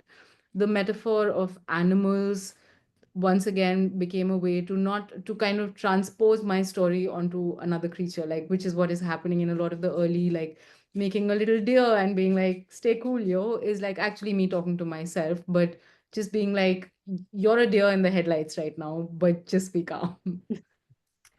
Thanks. Yeah, and I guess that idea of dealing with these big weighty issues also speaks to Kathryn's work, dealing with grief, and and the two responses of way of drawing or processing that through drawing are very different. One's a very slow process and another's kind of gestural and very quick and illustrative. And so I find drawing such a fascinating tool as a tool to think through and to express and feel through. Yeah, so we just have a question from Judith there. She asked ages ago, so sorry, Judith. Yeah, but it was still during in the end of the presentation. Yeah, yeah. It was the size of the plate. Yes. No, there was another one that said, could you say something about the drawing being a visual prayer, Kathryn? Okay, that's it. I can attempt to. Yeah, so I think what I just typed a response, but then I've deleted it. It was I was thinking of it like a visual prayer because of the ritual nature and the way I was doing it every night. And the intention behind it as well, because it was intended to be a memorial. Then the intention behind it was almost like a prayer, sort of like when you say a prayer, there is always an intention behind it. You don't just go like, yeah. There's the intention and the ritual was what I was thinking of when I was calling it a prayer. Yeah, so that repetitive Yeah. action of making and drawing out, Yeah, became created another kind of space for reflection. yeah, Yeah. yeah. Yeah, interesting. Thank you. Thanks. I don't know if someone else have any. I have just one for Anthi. I know that the English language, it's not it's a little bit like me. It's not my natural language, but maybe you can explain a bit the relation that you can see between the work you presented and I think you mentioned that you are architect by degree, I think.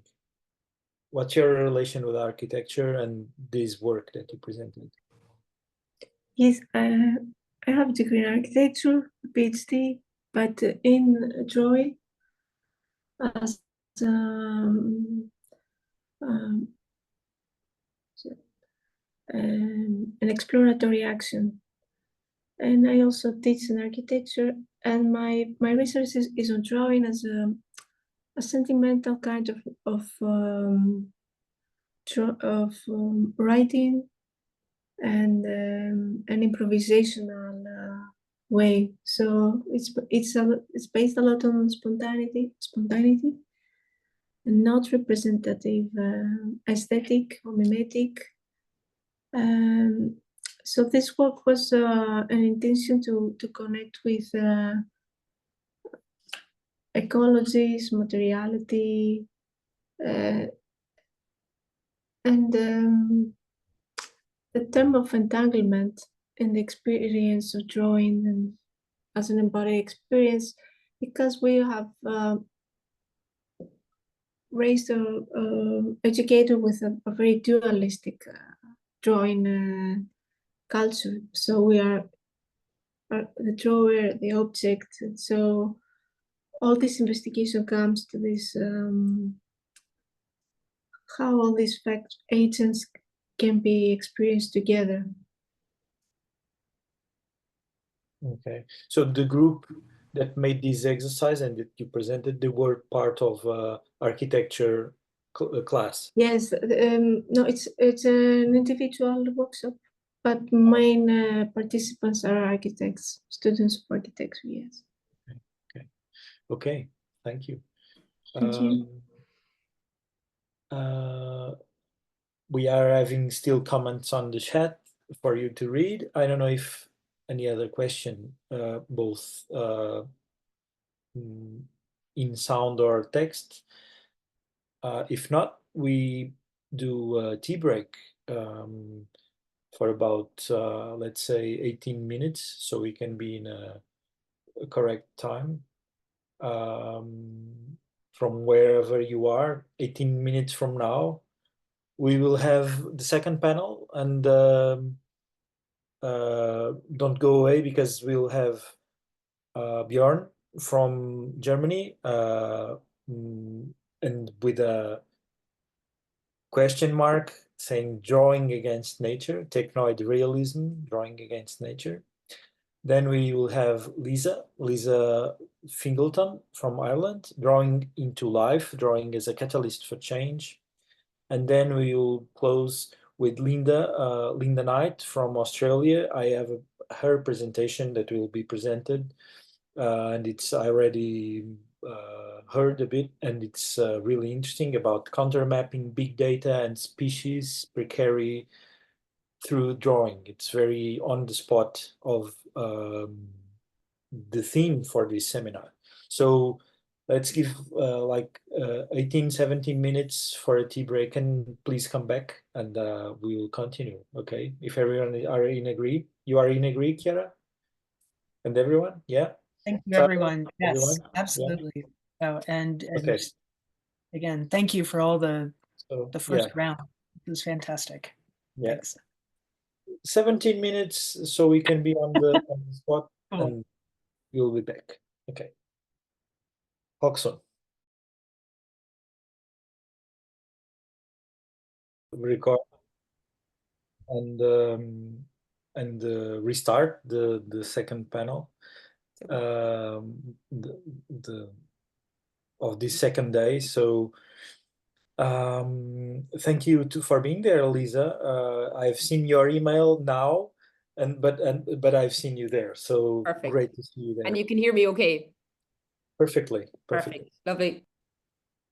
So Lisa will be part of the second panel of today, and also Bjorn first, Lisa second, and then we have a recording from Linda Knight from Australia, and then we will do the questions and answers, the closing. Each presenter have 20 minutes, and I think we can start. Then in the end we'll do last comments, and we talk a bit also of the publication and how the process can follow, and all the rest. So I think we can move forward. I think Bjorn is somewhere there. Yeah, he's already sharing the screen. Yeah. Can you see it? Yes. Thank you for being there yesterday, Bjorn, also. Yeah, of course. And yes, maybe you can do a small presentation and move forward. Yeah. Yeah. Just getting settled with my setup here. One moment. We are having the slides already, so it's working. Okay, that's good. That's good. No, I just wanted to see you guys. I lost you in my window, so okay. to see a little bit. It's very disorienting. I know. Yeah. So yeah, thank you very much for having me, for having invited me. I'm very wasn't really sure.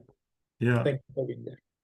Yeah, I wasn't really sure if I should propose something, but in the end, I'm glad I did, because after hearing those presentations, I'm not so much going to use the words nature or even nature adjunct or like similar or close concept, because my presentation will be more kind of like presenting about the antagonist, what I believe is kind of a dispositive for many or for some of the practices that we have seen today and yesterday also as well. I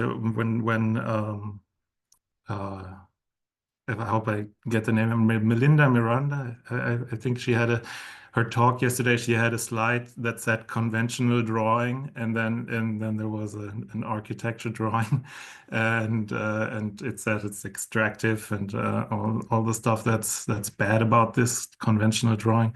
I think I'm talking about pretty much about that and what that is, what we actually mean by that. It was Melissa Miranda, yeah. Melissa Miranda, yeah. Sorry, exact. Yeah, I put the names together. So I'm just going to start. Okay, I'm currently in Berlin. I'm talking about the PhD that I'm currently writing. It's a dissertation with the title Technoid Realism, and the subtitle for my PhD is The Political and Static Implications of the Technical Drawing. So I just jump right into it. Chapter 1 in which we raise suspicions. So I don't have to. In which we raise suspicion. So very often, precisely those things that appear as highly natural and matter-of-factly are the sturdiest pillars for a given hegemonic order. It follows that these seemingly natural things are especially worth the effort of a thorough analysis. Hiding in plain sight, this matter is wheeled by a cloth so transparent it seems that without the wheel you wouldn't be able to see at all lest that which lies beneath. While this is a necessary part of its design, it just makes it that much harder to put forth the right questions. But no matter, let's talk about the technical drawing. Usually we Halterung application for a wall to hold something else. Found this quite poignant at this point.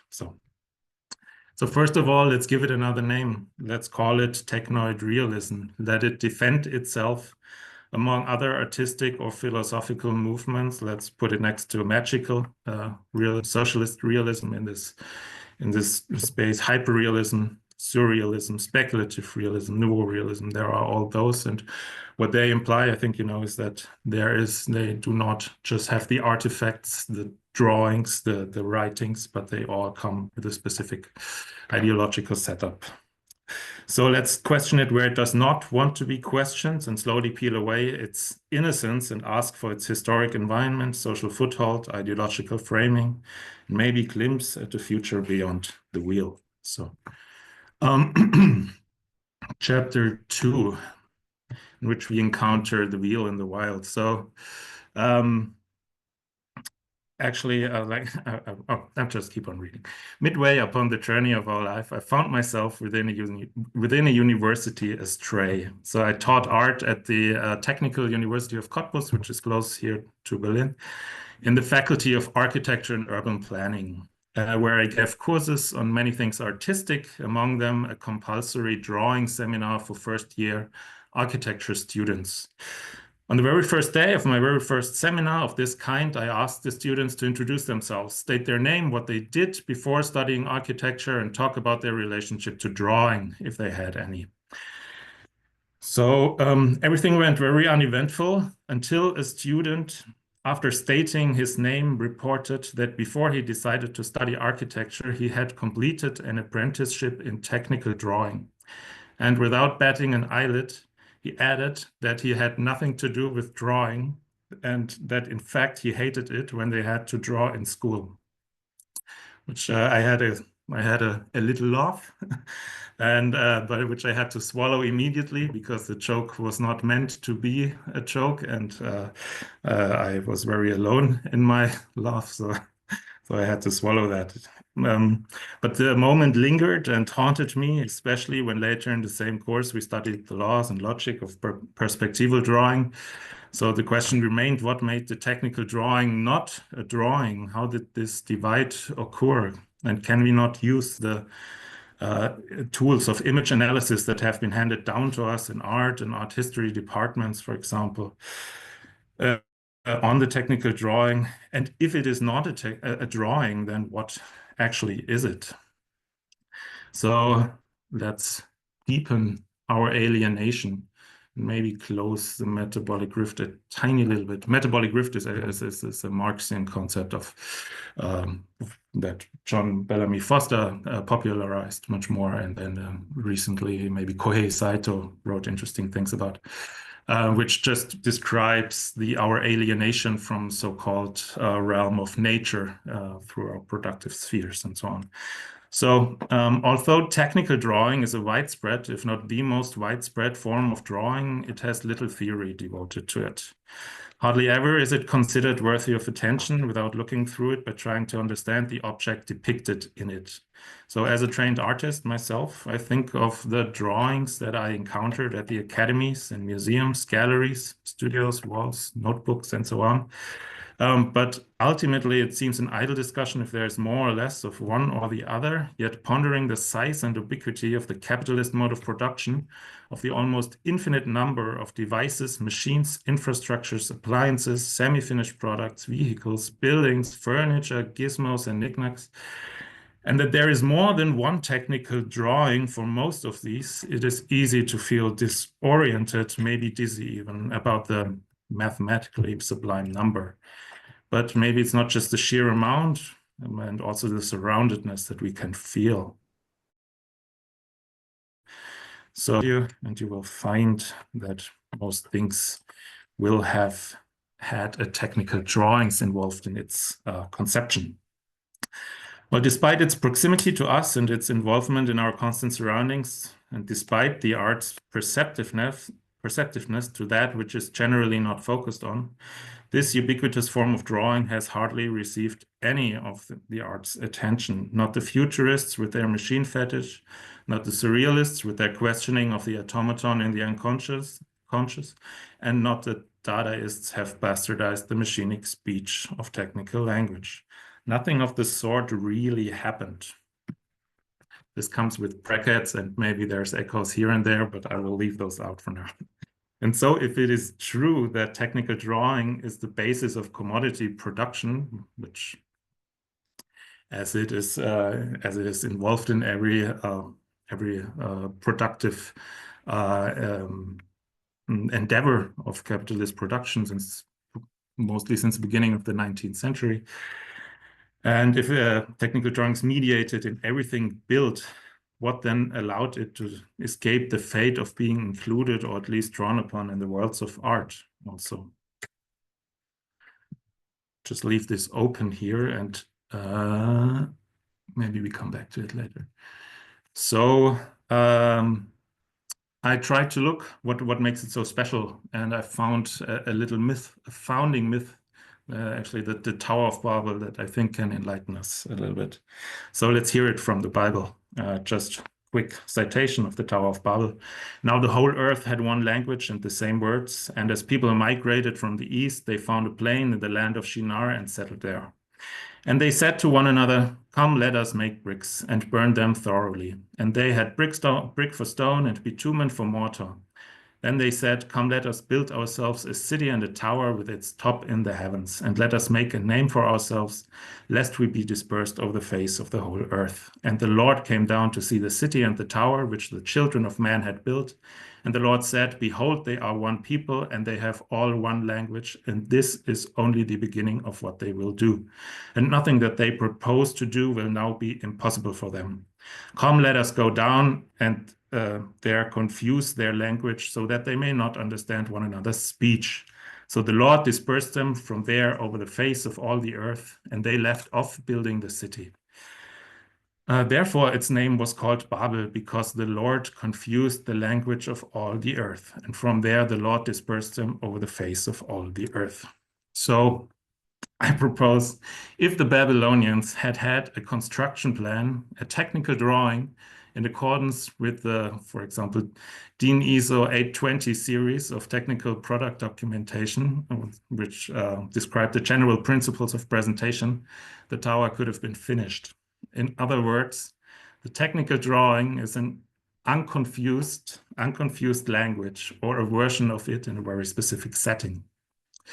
A global language like that is the dream of industrial production. It may not, in the narrow sense of the term, be a language, just as it may not be, in the narrow term of thing, be an image, but there is a symbolic system which, when learned and mastered, makes communication with the spoken or written word about goods and objects obsolete. The technical drawing is the antidote to God's confusion of language in Babel, and as such, it is not only the backbone of the building of towers, but of all commodity production. Here, God's assessment of the builders and progressivist capitalist production ideology fueled by technical solutions align. In the sentence, "and nothing that they propose to do will now be impossible for them." And it's precisely commodity production, with all of its implications, that has become the material translation of our current understanding of objects. Objects occur in Euclidean space. They are built, reproducible, framed in time and space. The technical drawing is the imaginarium of the world of commodities, a global language aesthetically bound back to the flows of matter, expressed in two-dimensional projection. Oh yeah, I have a picture of the Tower of Babel because why not? But to counteract this this myth, let's listen to the technical drawing itself and then consider the sign, because of course the technical drawing and the discourse around it has its own language that is very enlightening. So lengthy citation coming in. I will try to not make it boring. Well, it's about the it's from the introduction of a German like a textbook for learning technical drawing, which is in its 37th edition, which is just a very crazy thing. Probably my father is a technical drawer. He was probably also learning from this when he was learning his trade. And its introduction is about the importance of technical drawings and drawing standards. So in conventional order processing, the technical drawing as an information carrier is the means of communication between the departments involved. In the technical drawing, the spatial workpiece is represented by vertical parallel projection in the necessary views. The dimensions clearly define the shape and dimensions of the workpiece. The technical drawing also contains all the necessary information on dimensional tolerances, surface finishes, materials, and heat treatments so that the workpiece can be manufactured without any follow-up questions. Very important.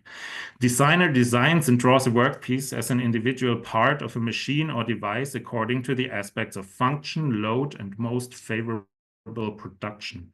The production plan is then drawn up in the work preparation department on the basis of the technical drawing, which contains the successive work steps. The work preparation department also prepares all other work documents, e.g. the programs for machining on numerically controlled machine tools.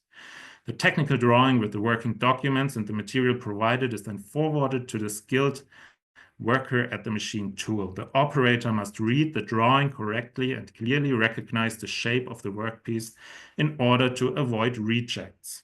In modern manufacturing, the designer designs and draws a workpiece on the screen using a CAD system. Drawing data is saved internally as a geometric model and tool of the workpiece. The work preparation team then uses the geometry and tool data to determine the tooling procedures and create the NC program taking technology data into account. Both manual and computer-aided design and drawing must be based on the rules and standards of technical drawing so that no ambiguities or misinterpretations can occur in technical drawings.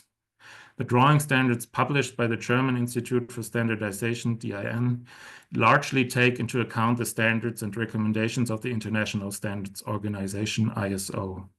For example, I spare you the numbers: dimension entry, general principles of representations, which includes views and sections, scales, projection methods, general principles of visualization, which includes the lines, the fonts, formats, and design of drawing forms, specification of surface finish, and technical product documentation. Yeah. It should be noted that technical drawings and parts lists are the basis of technical product documentation. Well, there's a lot to unpack there, but I just wanted you to be able to take part in its language and to understand the form of that which is produced there. But most importantly, I want to emphasize its need for unambiguousness, if that is a word, which is the most important takeaway, that there shall be no follow-up questions. The technical drawing is monosemantic, it is not ambiguous, which is interesting if we think about the big bang of modern linguistic thought, which with Ferdinand de Saussure's founding document of the linguistic turn, General Principles of Linguistics, it's called. So first, we find he gives the sign two rules, not more, not less. The first is that it is arbitrary. And we can see here in the picture that the most famous thing is actually that he uses a tree. There's also there's also another one with the horse, where you have the signifier on the top, and down below you have the signified, and there you have the thing, the concept of the thing, and then the sound pattern on the one hand, and then a concept of substantiality of the thing, and which is in itself also an image on the top, and then the word for it.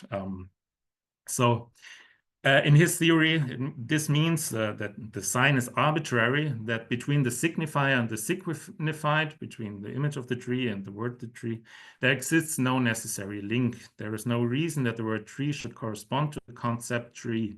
It could just as well be that the word chair or some complete other thought up nonsense corresponds to the concept. That is, of course, not the case. We can't just freely choose what it means, but the sign is arbitrary. Between signifier and signified exists no such correlation. That's why words change over time, why different languages signify the same thing with different words, and what creates the need for translation and interpretation. And this is why signs can be ambiguous. As a signifier can be used for more than one thing, half a thing, fractions, multiples, and so on. So if there is no necessary link between the two, this means that the whole meaning, at least Saussure would have us think so, is coming from the simple fundamental principle of difference, that one word is not the other. We know that we are speaking of the tree because we do not speak of the chair. This sounds trivial, but it isn't.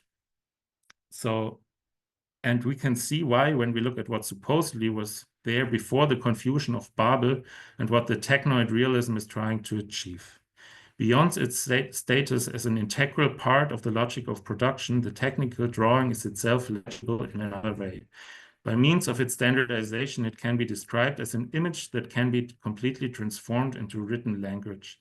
Every line thickness is standardized, everything is predetermined and already assigned meaning, and that which you can choose freely when making a technical drawing, because there are some dimensions that you can choose freely, but this is devoid of meaning. There is no meaning involved. You have 5 minutes, okay? I'm actually finished soon. Okay. That's fine. So technoid realism's project is to create a language where the arbitrariness is not in effect. In the technical drawing, we are held to interpret it, if we can call it even that, as unambiguous signs. Everything is completely translatable. The historic project of the technical drawing is to create this language, this uninterpretation image, and reversely impact our very foundation of the concept of things. The standard of the thing is a historically specific form of drawing, and I believe we have to update Saussure's schema of the sign with this. The tree, or the horse for that matter, was a bit misleading, as it shows a supposedly natural thing, a supposedly ahistorical thing, as many cave paintings testify to the existence of horses and horse drawings. And we would be bold to assume that trees are a new development, and this is my claim for today and for the end of this talk, that I believe that today, when we think about meaning and objects at all, and that is very entrenched in our language as such, in our conception of language, in our historic moment, that today more and more the image of the concept when we talk and the aesthetic implications that we think about is not so much an innocent drawing of a tree anymore, but the very concept of things has become that of the technical drawing, as it is so deeply entrenched in our society. So this screw here that I made myself with the technical drawing, I think is an update on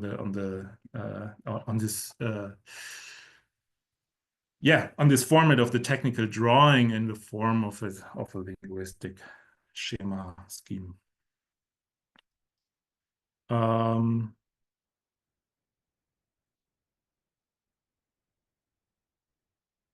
Yeah, I think I'll stop here. I think Okay. I'm good with what I said. Okay, great. It might be an anticlimactic stop, but no, it was good. Your proposal is that in Saussure, the image of the tree or the horse should be substituted by the technical drawing of a screw. Yeah, well, the screw is interchangeable, but yeah.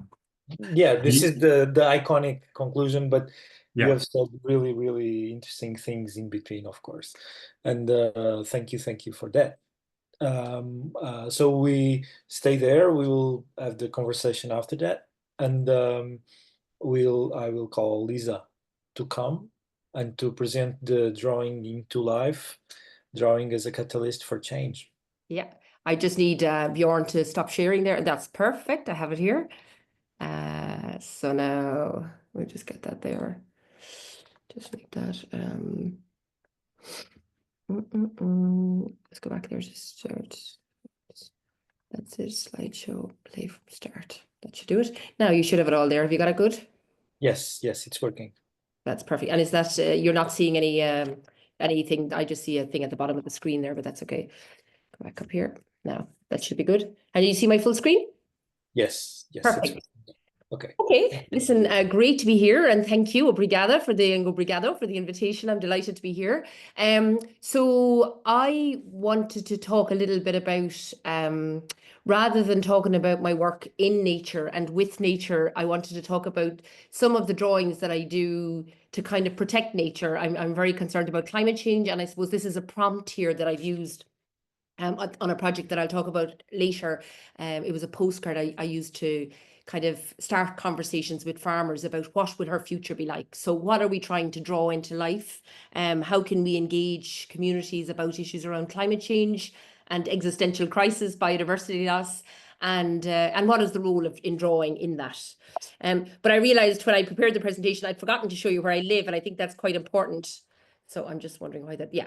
So here we are in the Barn Away, which is an organic farm on the west coast of Ireland. And this is one of our meadows in the summer. My wife and I have lived here for 20 years.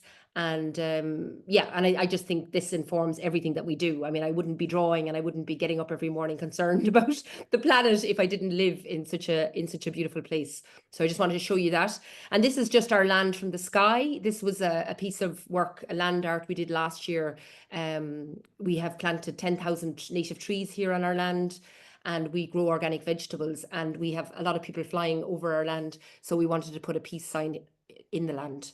I just think a lot of my work connects around war and climate refugees, etc.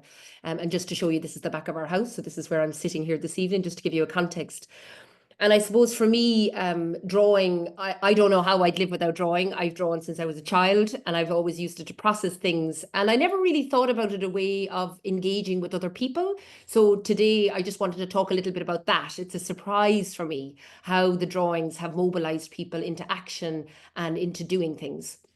Because sometimes I feel immobilized by impossibility when I'm looking at the lack of insects, or when I'm looking at the flooding here in our land and the fact that we were underwater for maybe 9 months last year. It can be really depressing.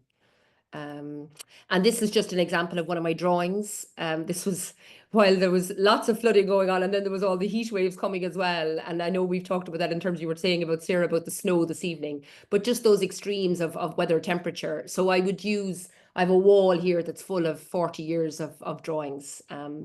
I just couldn't imagine being any other way, really. So just a lot of my work has been about food, really, and food systems. I grew up on a farm in the Midlands in Ireland, and I thought everybody ate local food. But then I realized I went for a meal there recently, and I said, oh, what have you got that's local? And they said, oh, yeah, we've got like local avocados, lemon-infused rice, chocolate brownies, none of which grows on the island of Ireland. But this poor waiter was determined that he was serving me food grown on Irish farms, and there's a huge disconnect. And this is another drawing I did called "There is no such thing as cheap food." People keep saying, but look at, you're privileging the privileged who can afford to eat good food. But actually, we should all be eating good food, clean food grown in soil, in my opinion, and everyone should have access to that. I'm just going to talk really through how one drawing in particular led to loads of other things. And this was a drawing I did of a sandwich. So a couple of years ago, I ate a sandwich because I was installing an exhibition and everything was closed, and all I could get was a BLT sandwich, which is a bacon, lettuce and tomato sandwich. And there were 43 ingredients in the sandwich. And I was like, what? I mean, it's just gross. And yet this is there in writing on the back of everything we eat now, and we just think it's normal. So I went and did a drawing of that, and that drawing, the next day I worked with children, and I said, do you know how many ingredients are in a sandwich? And I said, like, let's draw an ethical sandwich, and they drew an ethical sandwich. Then that became a big drawing in an exhibition in Carlow here in Ireland, in visual, and that was used to engage the community. And then I drew it live on the Crawford Art Gallery wall in Cork. And at this stage, the drawing was a couple of years old, but this was a new drawing. So I had included, and you'll see there's a tank, and there's the Ukrainian grandmother trying to resist the Russian forces in their tanks. So it's just amazing to me how a little drawing, a sandwich, a BLT, became something bigger, bigger, bigger. And that was a 10-meter drawing in the Crawford Art Gallery that I did live. And what's interesting to me is that 70,000 people came to that exhibition. It was called Meat and Potatoes, and it was on for 6 months. So there was lots of other artists in that show, but it was just the level of engagement was quite extraordinary in terms of art and drawing. That drawing then also featured in a book I wrote called The Local Food Project. So I do lots of things, like obviously we have 20 acres of land, so we grow our own food.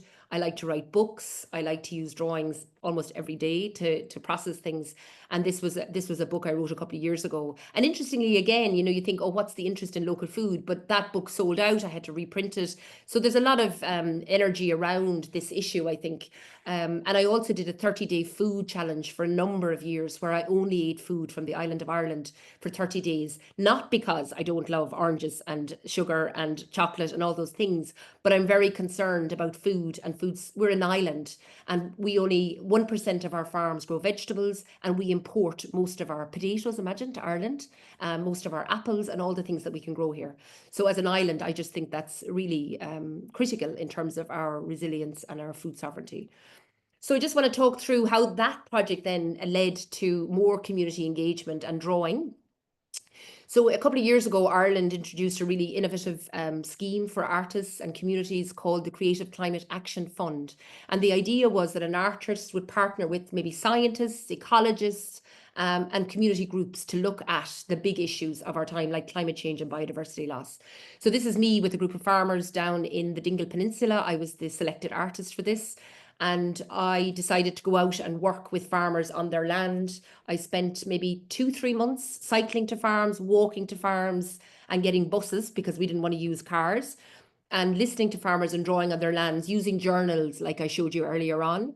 Then after that couple of months of drawing, we came together as a group, and this is the manager's house, and we shared food that the farmers had grown themselves. And we started to look at, well, what's the future we want? What's the future, and how can we draw that? So the farmers drew out their ideas or wrote their ideas. Then I went away for a week, and I combined all their ideas into this drawing called The Future of Farming. And I'll just show you more detail on that. So there's like lots of different ideas there. You know, there's ideas around retrofitting your house, electric tractors, all of these kind of things, growing your own food, having sheep instead of lawnmowers, lots and lots of different ideas within and without the farm gate. So the top of the drawing was what farmers could do themselves. And the bottom of the drawing here is how we're so disconnected. You know, we don't have abattoirs anymore. We don't have little shops that kind of connect the farms with the food. So that was a really interesting drawing process. And somebody said, you know, I'd love a robot to do the work. Going back to the technical drawings. So this is just the drawing there. You can see the size of it in my studio, and yeah, just so that is that. And just to say, that drawing now, interestingly, is in the Department of Agriculture. So it was purchased by the state and is now in our Department of Agriculture. And so everybody who works in the Department of Agriculture walks past that drawing every day. So I'm really happy about that. It's not just sitting in my studio, but it's actually out in the world. That drawing and the Sandwich Project led to an invitation to draw a 100-foot wall at the National Ploughing Championship in Ireland. That's the largest, as far as I'm aware, the largest farming event in Europe. It's between 200 and 250,000 farmers come to this. And the Taoiseach of Ireland has a tent at it. It's a big wall, our Prime Minister.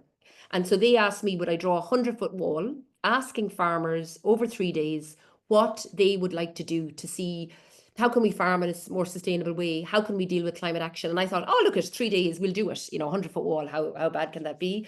I'm not sure if there's ever been a live drawing of that scale attempted before. It seemed like a good idea. So this will just give you an idea. The farmers came as well. I drew on the wall. We had those postcards I showed you earlier at the very start.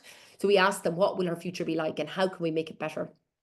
So I drew their ideas, hundreds and hundreds of ideas. And then the farmers came up from Dingle and they drew on the wall as well. They helped me draw it. So this is them drawing. And this is the scale of the wall. So you can see how long the wall was. So this is the Government of Ireland tent, we'll say. And the Office of Public Works built a wall for us. And it was great. And you can see their postcards. You can see everyone drawing, everyone engaging, farmers drawing. So it was really great. And we covered lots of really positive things. And people were really chatting and coming back to check that their drawings had been done. What really interested me was like, what was the most popular drawing? I mean, honestly, sell the farm and go to Ibiza. The amount of young people who came up and photographed that was unbelievable. And you'll see there's streaks on that picture. I'll explain why in a minute. But it was just that sense of like, yeah, there was lots of positivity. There was lots of great ideas. But a lot of farmers in Ireland, and I'm sure across Europe, young farmers are in debt. Some of them are coming out of college in debt up to $1 million because they're being asked to invest in all these big fancy machines that they just can't afford. So the stress levels are really, really high, and they're being asked to produce food in climatic conditions that are very, very challenging. So this was the drawing out of all of them that people just seem to love. So everything was going great. Everything was fabulous. The weather was beautiful. There I was at the end of day 2 thinking, wow, ego, we have arrived. This is an amazing moment. And I went home and guess what happened in Ireland? It rained. Muck, muck, muck, muck, muck. I came in the next day and the wall was streaking. It doesn't really show how much streaking there was there, but I literally spent the last day 3 drawing in the rain. And it was really interesting because I know an artist said before that we have to move from the ego to the eco, that we have to kind of stop this kind of, just working in galleries or white cubes and going out into nature. But I'm not joking, it lashed all day. And interestingly enough, that was actually my favorite day. The markers were running and I tried to use the as sustainable as possible. I tried to look into everything, but the markers just ran off the wall and you don't see the muck, but there was actually quite a lot of muck on the wall. If anyone is interested in that project, it was written about a lot and there's a lot of interesting academic writing about it. And it's available on my website, lisafingleton.com, which I'll share at the end. But it was a really interesting learning and you'll get all the feedback from the farmers in that of how they couldn't believe that drawing could engage people so much. So that's a really interesting project. The mortification of it was that I knew that drawing had to be taken down and brought to the Irish Museum of Modern Art. And I thought, this is a disaster. This is going to be so embarrassing. They took the whole thing down, muck, wet and everything, and installed it in the gallery. But again, something like 5,000 people came to that Earth Rising exhibition over 3 days, lots of artists involved. And there was huge engagement. And the fact that I think the drawing was blemished, the fact that the drawing, as somebody said to me, was drawn with nature, there was muck, there was rain, there was everything on that wall, meant people arrived into the space and they just started drawing themselves. I was like, look, this is an imperfect drawing. This is a drawing that I had no control over in the end. And people sat down and drew their own ideas of what they would like the future to be. And then you'll see it there installed in the gallery. And then the last project I want to talk about is just, and we're working on a new climate action project on our farm called Brilliant Ballybunion, and I'll come to that now in a minute. But really, I suppose the major influencer of my thought has been a woman called Vandana Shiva. She's an extraordinary woman. There's a fantastic film made about her, Vandana Shiva, the movie, and we went to her farm last October. Partly, I suppose I felt like I needed a bit of energy. I was like, oh my goodness, all of this climate change is so heavy on my shoulders and on my body. I wanted to go to somebody who really motivated me. So we went to spend a month at her farm in Navdanya in India under the foothills of the Himalaya. And while we were there, her sister, Meera Shiva, talked about the square tomato and how years ago they were at a conference where a man was talking about square tomatoes and how we should really all have square tomatoes because square tomatoes would be fantastic for packaging and we'd all make a lot more money. And then she said, but excuse me, everybody knows tomatoes are round. And he said, but in one generation, they will forget that tomatoes were round. And I thought, in that moment, I thought, that's exactly the problem. Young people are already forgetting that food should taste like something else. It shouldn't taste like 43 ingredients of powder and processed food. So I decided to, I got an opportunity to have an exhibition there in February. It was meant to be in September. It was brought back 9 months. You can imagine the rush. Came back from India and started to do an exhibition called The Square Tomato. So some of the drawings here you'll see about the square tomato. I had been working, this is my studio where I am now. And one of the drawings I've been working on for years was this idea of this Monto man. And Vandana Shiva does a lot of work around Monsanto and spray and the implications of poisons on our land. And this drawing here on the right-hand side became this character, the Monto man.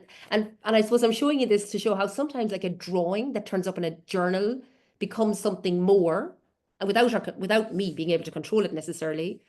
And then at the same time, when the Monto man started coming in as a drawing, Europe decided to give another 10-year license for glyphosate. And I just thought, what? Like, what are we doing? We know that we're in crisis, and yet we continue to support, different chemicals that are killing our biodiversity. So this is the Monto man on our land here, spraying. He became a little bit of a moving character. I got the chance to work on a film project with the Heritage Council last summer. And then this is the Monto man installed at that exhibition, The Square Tomato. So you just get a sense of how the work can be shown in a gallery. There's different films going on here. The drawings are there behind him on the wall. And the Monto man took precedence up in the sky. He was subsequently cut down from the sky, but anyway. And then just to, again, I suppose in terms of community engagement, like when I was small and drawing, like I never thought that people would engage so much in drawings. I never thought that they would somehow resonate with people and get people to take real changes in their life. So we had a huge crowd at the opening. Incredibly, over the 6 weeks of the exhibition, there was 16,000 people registered as coming to it. Now, when I say 16,000 people, this is a small town. And a small community. So to have 16,000 people there was quite extraordinary. And the feedback was amazing. And one of the things that I loved doing was working. I made a conscious decision to work with children and to work with schools. So they got public transport and buses or walked to the exhibition. They responded to the exhibition. We talked about all the big issues, and literally children drew for an hour and a half on the ground of the gallery in response. So it just felt like this is live, this is something that we can actually do. And it was a way of responding that, like, I used to work as a community worker and I felt like I wasn't really reaching people in the way I wanted to, but somehow the drawings and drawing as a practice is really having an impact that I suppose I always wanted to have. These are just going to talk about 2 more drawings and then I'll finish. Before the exhibition opened in January, I think it was just before we opened it, there were two things that I hadn't fully managed to express in drawings. One was about water quality. And when I worked with farmers, I felt it was really tricky to talk about water quality because I felt I didn't want people to feel blamed. I didn't want just farmers to feel responsible for water quality. But then an actual humpback appeared in the water a couple of miles from our home in a river here. That has never happened in the history of Ireland, that a humpback appeared in our longest river. And I thought, okay, here's my chance. I need to do this drawing. So I drew this in a couple of days there in January about what if the humpback came to talk? What if this humpback actually came to Ireland to tell us that we have to stop polluting our rivers? What if the poor salmon have to wear like all the gear so that they can breathe going up the river now? And it was like trying to express in one drawing, that was my challenge, all of the things that are going into our river and impacting our river, whether it's forestry, our dams for generating electricity, our bogs, cutting our bogs, and then just generally toilets and all the different things that flush into the river. And then I just wanted to show you this as well. So the nice thing about drawings, and the reason I draw in black and white a lot, is that they can be brought into different contexts. They can be printed on walls. This was a big event we had in our small town here in Ballybunion. We had 200 people showed up from the community. And these are children from the school who did drawing projects with me and then were on stage talking about drawing and how they could draw the future they wanted to see. So I'm really interested in that, how drawings can change, how drawings can generate conversation and how they can generate change. And then the last drawing I just want to talk about is the thing that gets me up in the morning, I suppose, every day, is the fact that the people who did the least to ruin our ecosystems and our habitats are often the poorest people on our planet, and the people who live in the poorest conditions. So I just feel like, especially with what's happening in America now and the rise in xenophobia and racism, I just had to get something out of my head in a drawing that expressed that. And the idea that in Europe, people are coming on dinghies and risking their lives to come to Europe, often because we have extracted everything. And so on the left-hand side, you'll see the idea of this carnivorous capitalism of extracting, of taking the animals, the seeds, the wood, and causing drought and causing all sorts of climatic changes that are making people risk their lives to cross to claim asylum. There's now 120 people displaced around the world, 120 million. And then the idea of this big walls, borders on the other side. So again, I just felt like I needed to try and express it some way as an artist, the frustration with the capitalist system we live in. But to finish on positive notes, I suppose all of this work allows, and all of this artwork and the artwork being purchased by the state and being in collections. I'm the artist in residence with the county. I'm supported by the Arts Council. That enables me to do the work here on the land and enables me to bring people to the land. So we do mentoring. This is our project Brilliant Ballybunion. We made a little forest concert area. We had concerts. Again, you can look at all the videos and everything on my website. And just the magic of giving people the opportunity to come to the land. So just that's the last image. This was when the project started last year. We were all in muck up to our knees almost, and the land was underwater. And they're the things that get me up every day and make me really want to do something that is really, I suppose, supporting nature and supporting the amazing creatures that share this planet with us. So obrigado, and thank you very much. Thank you so much. What a great job and experience and sharing. I think the next presentation will also add even more in the same direction. And in the end, we will get all the 3 presentations and we will make questions and answers. Okay, so Lisa, stay there and we will get back very soon to the questions and answers. So now it's up to me to put the presentation, and I will share, hopefully with sound, the presentation of Lisa. Okay, just 1 second. This one. Share sound. Share sound. Okay. Okay. Then I will need your confirmation if you are getting my sound. So just 1 second. So Professor Linda Knight, she's from MIT University in Australia, and she was not able at this time to be with us. So she sent me this her presentation, and that I'm going to show now. So hopefully this will work.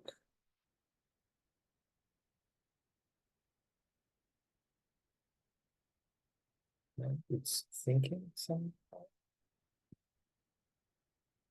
Okay. So, and she will talk here. Please tell me if you are getting the sound when I push play. Hi, everyone. Yes. Great to be able to present today. I'm sorry I couldn't present in person, but the time difference was just a little bit difficult to manage with it being in the middle of the night for me. So I hope the 2 days have been fantastic, and I'm just very sorry to miss it. But I hope it's been really wonderful. So before I begin, I would like to pay my respects to the Woiwurrung and Bunurong language groups of the Eastern Kulin nations, on whose lands I'm fortunate to live and work. And in my acknowledgement to country, I commit as an artist and educator to embed Indigenous scholarship in my practice and teaching, as a friend to speak up against ignorance, and as a parent to nurture awareness and reconciliation, and as a person to commit to supporting Indigenous futures. So let's think about contemporary discourses. They point particularly on extinction to factors such as biodiversity loss, ecological breakdown, end times, ecocide, as well as conservation, cloning and cryogenics. Frederick Saltray and Corey Bradshaw, for example, warn that relentless climate changes so badly affect ecosystems that we're standing on the edge of catastrophic biodiversity loss, while Mather Busby reports on the impacts of rewilding projects in the UK and the species benefiting from that, demonstrated through their increased birth rates. So both sides of their kind of approach there. Common to extinction discourses is the impact, though, of human activity since industrialisation, and that our ecological situation is, according to Elaine Gann, Anna Singh, Heather Swanson and Niels Bubant, the product of modern industry. So the most common ways the public hears about extinction is via big data, and the species totals we have less. And this is something that I first encountered when I was doing the project, and something that I really started to think a lot about, and it became my main kind of focus point, if you like, for the work that I'm talking about today, which is a large-scale project over a number of pieces of work called Mapping Extinction. So these big numbers that you see here are the common ways the public hears about extinction, and it is big data, and these are on the species we have left. And Joshua Shuster, who writes on this, he lists them that you can see here. They're pretty shocking numbers: 26,000 polar bears, 20,000 lions, and so it goes on, 100,000 orangutans. So we know these animals. These are really common animals. They kind of stand in for the whole of the precarious kind of ecologies of wildlife across the world. And their iconic status is often the reason for their alarmingly small population numbers being shared. And there's a kind of political purpose to that, in that it generates interest, it generates affect, and it generates donations and support. But how many, I'm interested, I guess, as an artist in kind of extending on that and thinking, how many numbers do we know of lesser or minor extinction figures being bodies? And would the sharing of population numbers of insects, mollusks, small mammals, reptiles, etc. have the same visceral and effective impact on our efforts to halt their extinction? So, you know, the kind of, what's interesting to me and provokes me to think about this whole kind of sharing of big data is how it's kind of geared towards certain kind of popularity stakes. So Mapping Extinction is a series of works that uses big data to countermap species loss across global contexts. And for me, that's been the first body of that work was on the Australian bushfires, which kind of started raging around 2019, 2020, and the biodiversity loss that was enacted there, and then the biodiversity loss and ongoing impacts of land clearing and development in the United Kingdom on native wildlife. And that's because you can probably hear I'm from Britain, I'm from Leicestershire, and I started to think about the kind of wildlife within my birthplace, and how, you know, how is precarity happening there. So the big news stories of extinction, such as the ones covering the catastrophic Australian bushfires, if you recall back, they often focused on the loss of easily recognisable animals, and They included things like kangaroos and koalas that appealed to a global international audience, because of course if you say the word Australia, people think of those two animals almost immediately. So in mapping extinction, though, I don't attempt to kind of replicate those popular creatures or illustrate simply big data. Rather, I countermap, and that is the thing that I do as an artist. Is I'm interested in countermapping, and countermapping the vulnerability of species lesser known by the public to accentuate the plight of these minor figures of British and Australian wildlife, including insects, reptiles, mollusks, and small mammals. So I'm reading big data in the same way that Shasta talked about with the iconic animals, but I'm countermapping species precarity because I'm looking at minor, lesser known, but equally vulnerable critters. So my examinations of multi-species civics, which is the kind of theoretical contextual underpinning of the work, it aims to map the cultural politics of extinction and mainstream preferences for particular stories of extinctions, and how these preferences for me are a cosmopolitics at play. And I'll talk a little bit more about why I use that word. So Deborah Bird Rose suggests that, quote, when scientists offer us numbers, they're talking about a kind of measurement of verifiable presence, or in a sense, presumptive absence, end quote. And this has meaning when those numbers relate to animals with affective presence and emotional clout. As you've seen, they're quite shocking when we look at how many, tigers or rhinos and things like that are left. And we know that these animals have political clout, and that their popularity and status are leveraged, as I've just said. And I'm very interested in that relationship between politics and non-humans, and speculative thinking about the capacity for non-humans to be political, or in this case, cosmopolitical, and how the precarity and disappearance of critters might be understood not only as extinction, but as their political protest to their conditions for living. So what I'm interested in is countermapping the kind of lesser known minor figures of extinction is in the kind of reptiles and small mammals and insects and kind of marine life as well, and thinking about whether it is a passive or whether it is an active kind of political act. The common belief is that something happens to the animals and they're very passive in that process. But if you kind of think about cosmopolitics, which is the act of being political, if you take Isabel Stenger's idea of cosmopolitics and disrupting the norm, I'm interested as an artist in that speculative idea, and it is very speculative, but how to rethink what's happening in terms of the animals' actions and response to their surroundings. And if their surroundings become so challenging, can we think about their reduction in numbers as some political action rather than just a passive reaction?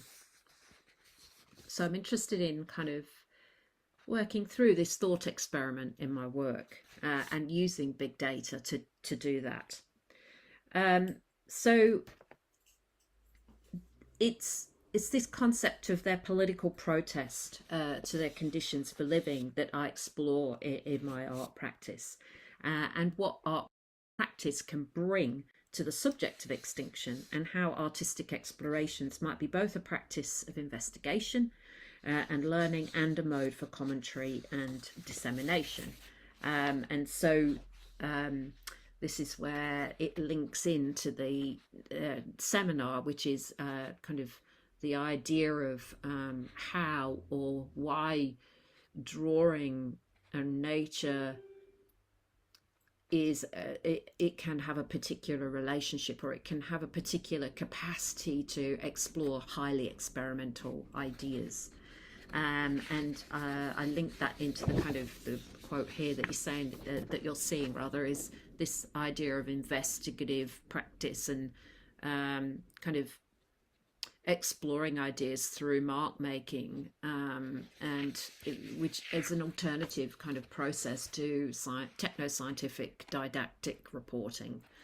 So if we're thinking, going back to the idea of the cosmopolitical, and thinking about that through counter-mapping species precarity and using drawing to do that, it provokes me to examine more than human civics and citizenship, and how in that multi-species cosmopolitics there are different civic agencies at work. And as I'm doing the drawings, the drawing allow me to think about that, but also to kind of push those ideas into the work that I produce. For me, it's drawing practice, examining the drawings, examining drawing practices of others, but also kind of thinking through kind of different theoretical frameworks and the scholarship on the kind of post-humanities field, which has been very influential. And they critically examine the more than human world, and also particularly interrelationalities across different beings and regionalities. And for me, I'm influenced by the work of Deborah Bird-Rose, but also Donna Haraway, Eve Tuck, Kathryn McKittrick, Rosalind Fredericks, Anna Singh, Nicole Walker, and the creative practice of Patricia Piccinini, Karen Bollander, Mel E. Chen, and two artists who are also friends, Svenja Kratz and Jacqueline Brickman, whose work you can see here. And both have done really interesting bio art in terms in the relationship of these kind of post-humanities, and thinking about species and thinking expansively about kind of civics and rights, and this I find their work very inspirational. So I'm informed by their intellectual and conceptual work, and I'm prompted to consider the more than human in relation to speculative ideas about their politics and civics, and the proposal that animals in their processes of becoming extinct are this kind of doing this lively enacting of a political protest, which is challenging, but you know, that's the great thing about art, is to kind of explore these challenging ideas. So, you know, we know that domestic animals demonstrate the capacity to protest when coerced or forced against their will. So you only have to think, any of you who might have domestic animals at home, they can protest when they're, you know, forced to go to the vet, or when they're, you know, cats and dogs have to have their nails trimmed, and that can be a traumatic affair for everybody involved, really. So, you know, it's the idea of protest, we see it all the time, actually. And so we know that animals are capable of protest. So if we take that concept, then how can we think about those in other contexts? So for me, this is an image you're seeing from the first iteration of mapping extinctions, which was on the bushfires. So this is a kind of mapping of the kind of animacy of the fire, thinking about how you know, drawing helps to kind of explore some of these ideas and perhaps present some of these ideas to an audience.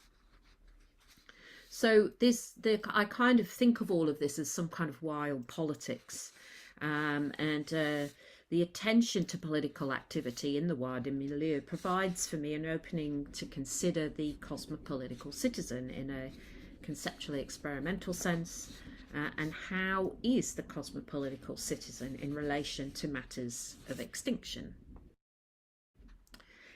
So obviously, you know, I'm interested in the art of others. I've mentioned some names prior, but there are, you know, there's a long tradition, for example, in First Nations creative practice and expression that has been exploring these ideas for a very long time. So I'm certainly very at pains to point out that, you know, the post-humanities is seen as quite problematic for many First Nations scholars, because it seems to be yet another co-option of ideas that have originated in First Nations theories and ideologies, and is presented as the new when white scholars take it up. So you know, it's an ethical and rightful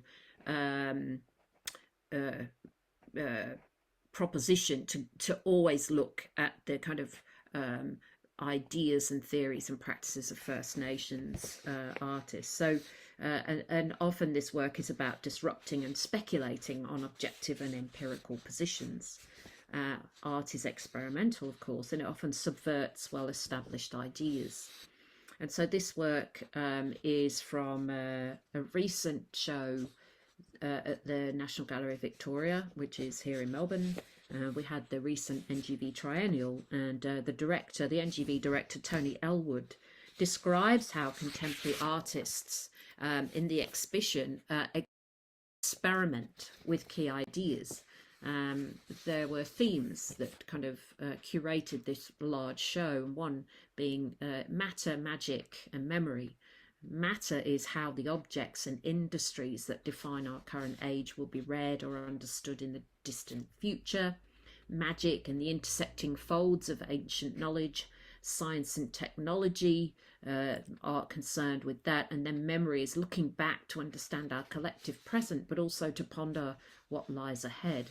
So, you know, the kind of concerns of the artists within this large triennial, I could see many things that were akin to the ideas and concerns I have too. And so I think it's of interest to a lot of artists, these kind of ways of thinking about examining different types of disciplinary information, exploring those, critiquing them, and presenting perhaps alternatives to provoke different types of ideas.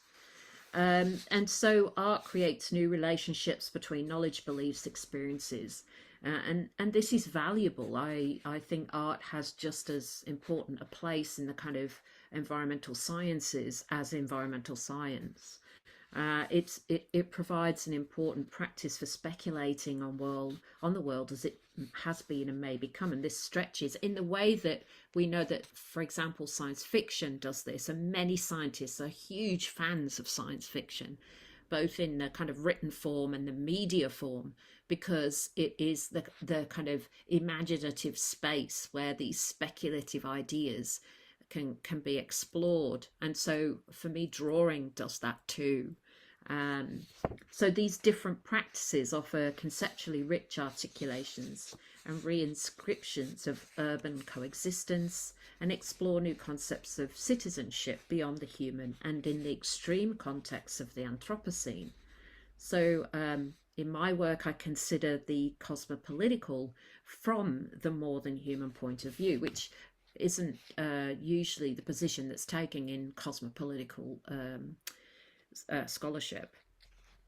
So I speculate on the modes and rationales for action undertaken by critters facing extreme precarity and obliteration. And thinking back with Schuster again, he explains that the demise of a species depends on several factors, including its population size, habitat range, mobility, magnitude of harms, and geographical isolation, end quote. And thinking with a more than human cosmopolitics, it's not an entirely passive response by the species, though it's important to underline the human causes of extinction. This is not an entirely passive exchange. And so, to go back to my point, a more than human cosmopolitics explored through the experimental possibilities offered by art practice considers how affected critters act on these causes with political agency. So a key question I ask in my work is, what can art practice bring to the subject of extinction, and how might artistic explorations be both a practice of art artistic might be Sorry, I've got my pages wrong.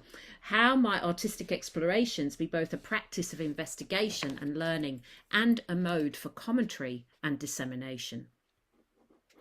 So I'm realizing I'm getting very close to time, so I'll quickly go through these. So Hannah Stark suggests that art foregrounds the relational because it often addresses human complicity and responsibility, although the intention is to be productive. And this is generates what Toby Juliff describes as, quote, new gestures of solidarity and commitment to action. So the distinctive capacities for art, and particularly drawing, to diffract time and transcend micro and macro scales of meaning and to convey scientific, mythical, cultural and political knowledges and histories, enables art to, quote Hannah Hunter, to preserve, evoke and create connections with the extinct animal other, to make them grievable, to refuse their disappearance, to bring them closer, end quote. And during her conversation with the Australian artist Lucienne Rickard, whose work you're seeing here, I don't know if you've seen her erasure drawings, which are quite phenomenal performances as well as works. And this is called Extinction Studies. Keely Job sees how Rickard considers her role as an artist in provoking discussion on species loss. And Rickard states, we're happy to celebrate Australian biodiversity. She's a Tasmanian artist, by the way. But having the worst record of mammalian extinction in the world is something we're willing to overlook. And this is what she explores kind of performatively and visually through these large drawings that she spends many weeks creating and then publicly erases them in front of audiences, much to their distress often.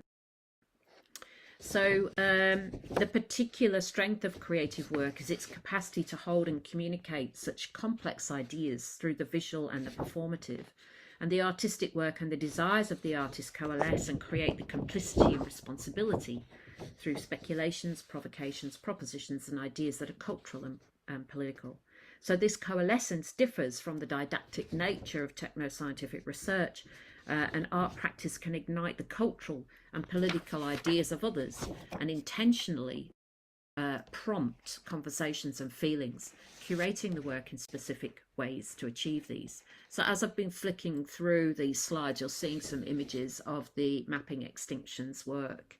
And these really kind of illustrate, some of these are in progress images and some are finished works, but they all explore kind of the big data from the IUCN Red List, as well as the CSIRO data here in Australia, which is the main scientific body, government body, and extracting data from them, those large data sets, and ongoing IUCN obviously updates, continually updates all the time.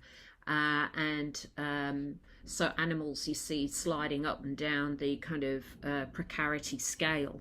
It presents data that is itself kind of quite not contestable, it's quite kind of movable, and it presents an interesting data set to then countermap and work with. So yeah, all of this work is kind of asking not who is a citizen, but how is a citizen, to expand on conventional concepts of who is counted in the political sphere. And to go back to the popularity issue is to think again about those animals have political clout, as I said before. So the large iconic animals actually enact changes, but actually so do these very tiny animals too. So you know, we are in dire straits without many of these very, very tiny critters. So the drawings for me bring that information to new audiences, and allow for conversations about kind of alternative ways of mapping that big data and bringing that kind of information to audiences. Then they don't, obviously you can see that they are very specific readings of big data. They don't summarize, and they don't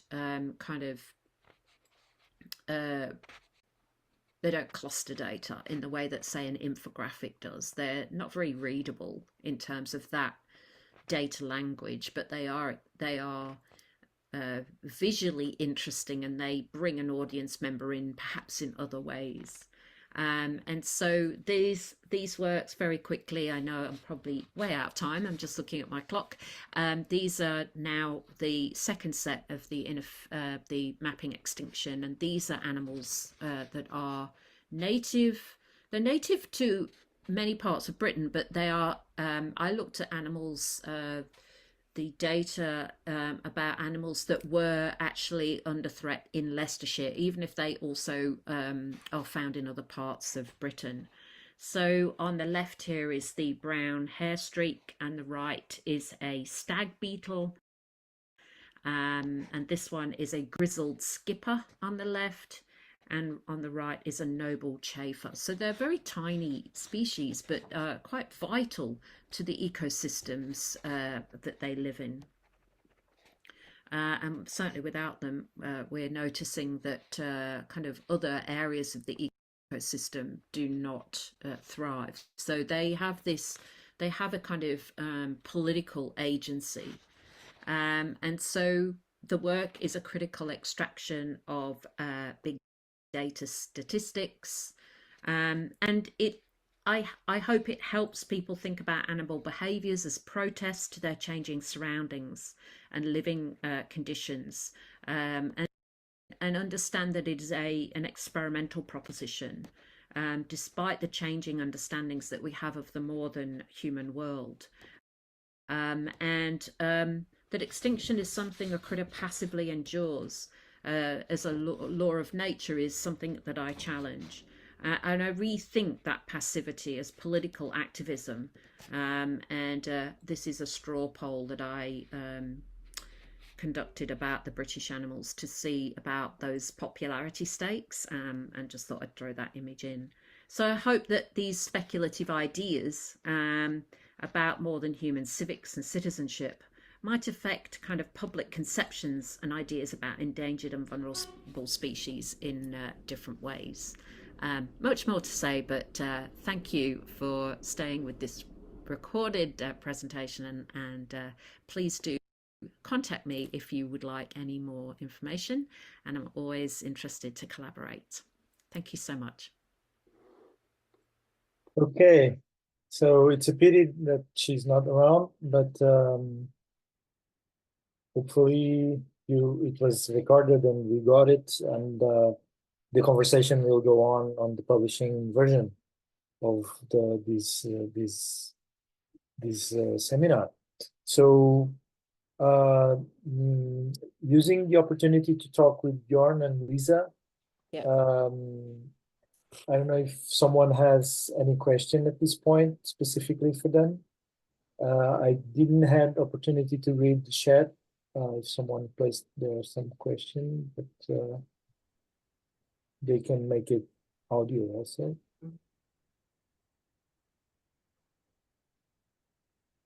I would love to jump in first with thanks. And Linda, if you are watching on the recording, thank you so much. And again, I express Pedro's regret about your not being in the moment, because I think, Linda, your presentation bridges lots of different concerns that have been expressed and developed here. And Lisa and Bjorn too, I think just the main point of not even tension, but relationship between the two of your presentations and the way that you position drawing is really thinking of drawings as a set of instructions, and navigating that gap between the expression and the interpretation. And for both of you, you're diagramming systems.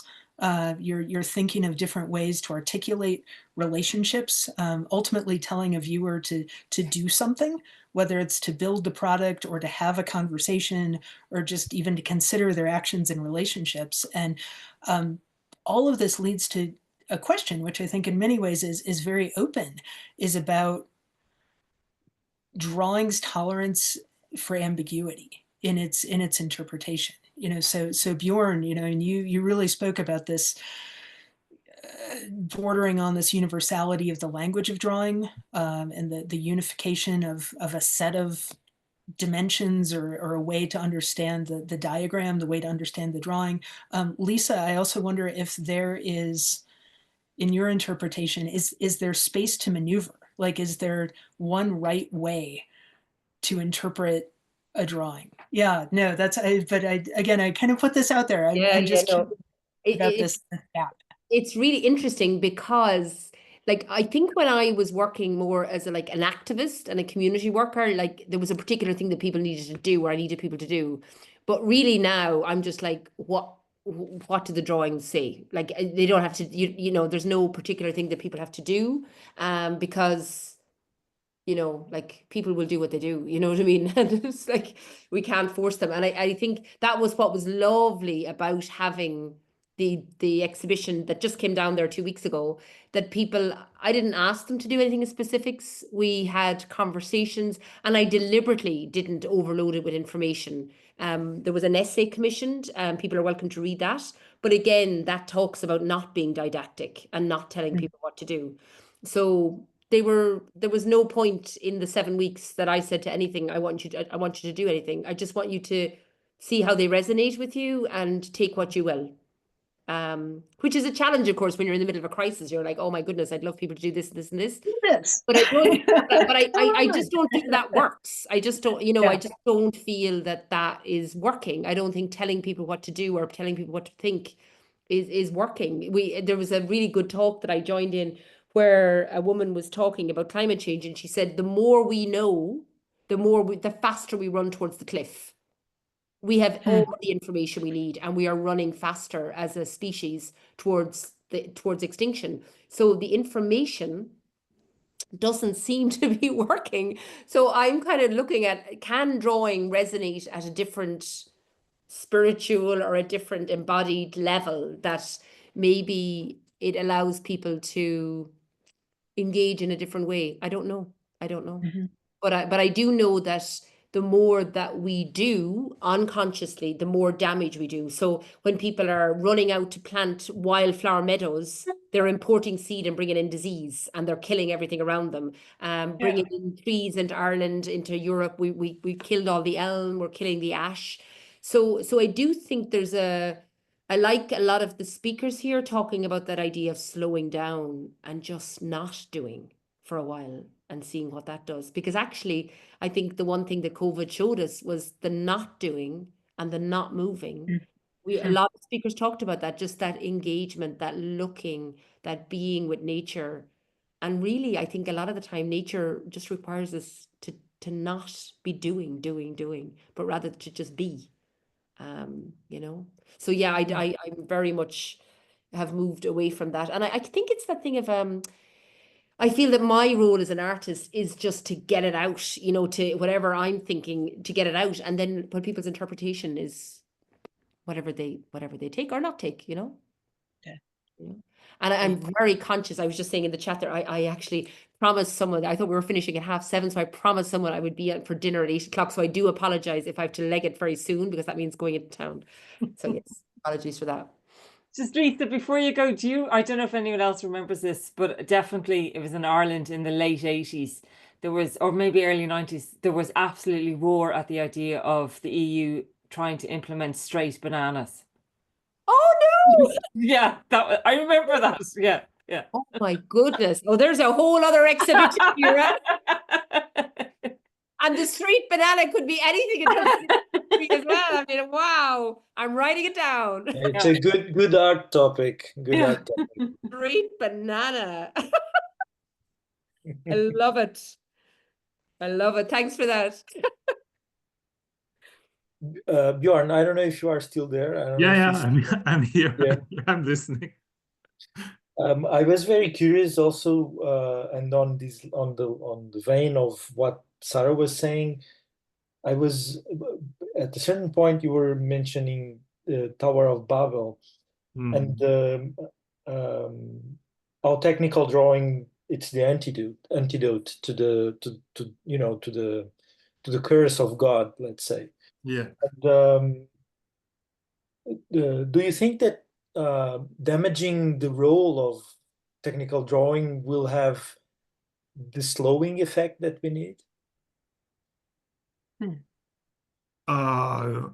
If that were possible, yes, absolutely, because it's such an integral part of the of supply chains of the global trade, of the movement of goods, and of transportation of stuff that is stuff that is very detrimental to our planet. But how would you do that? Because Even it's if it, epidemic. even if it's desirable, because probably, yeah, and it's totally impossible to do that. It was just like a speculative.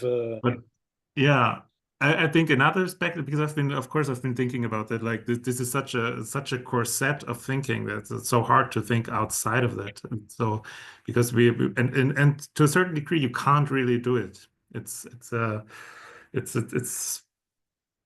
really like, even if you have one of those practices where you draw water, and this is very much against this whole idea, then you still probably at some point go back and engage with this other world. So I think you like this is a question I've been really wondering, like how can you in these pockets of not following this logic, like, is there a way to maybe connect these pockets to challenge the dominant role of this episteme, to maybe create another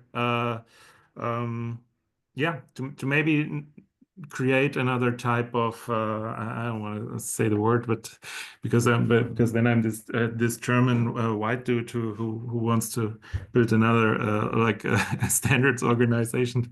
But is there a thing that you can can you connect those pockets? Can you make a language where they become commensurate? Can you and how can it be effective? Would you have to kind of reverse engineer the productive forces, the relations of production, and the and that which destroys our planet through this epistemic center?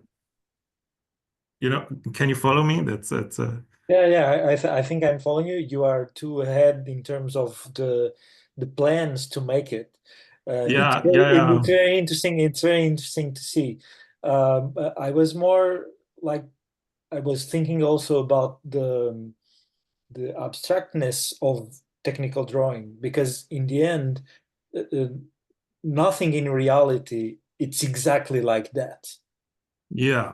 Of course, it's an ideal. It's also an ideal that capitalism wish for, because they use it, and they don't want follow-up questions, but of course in production this happens all the time.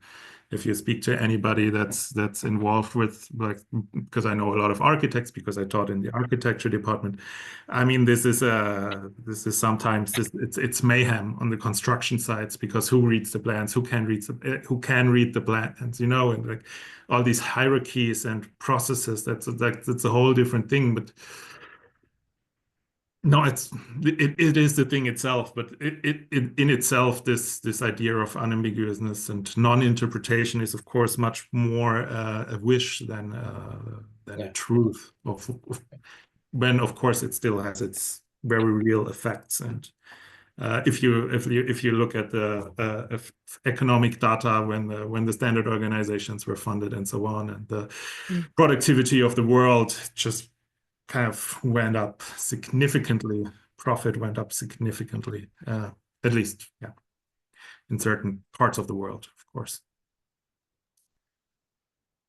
Okay. So this is was more trying to get to that core than to, And I think this is something that can be taken up in the format of the publication, Pedro, very provocatively, as especially people who have feed in both the architectural world or the building world and the effective art making worlds. I'm thinking of Anthi, I'm thinking of Max yesterday, and just that gap for imagination to come in and fill, or that gap for, this embodied, humanized reaction to a drawing, which may be like stripped, of anything other than the symbol, or anything other than the material, and I think it comes back to that notion too of the interpretive body, the sensing body, but also the conceptual body brain, and how drawing again works as this intermediate force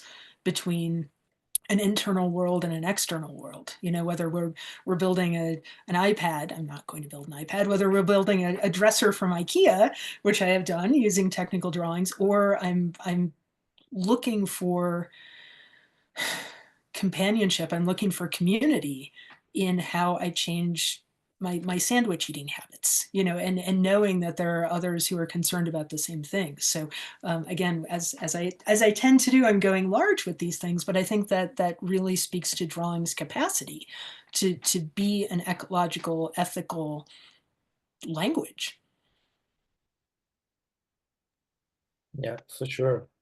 But although it's always this flexibility, as you mentioned very well, I was always thinking of Max yesterday and the relation that he had with technical drawing in the end.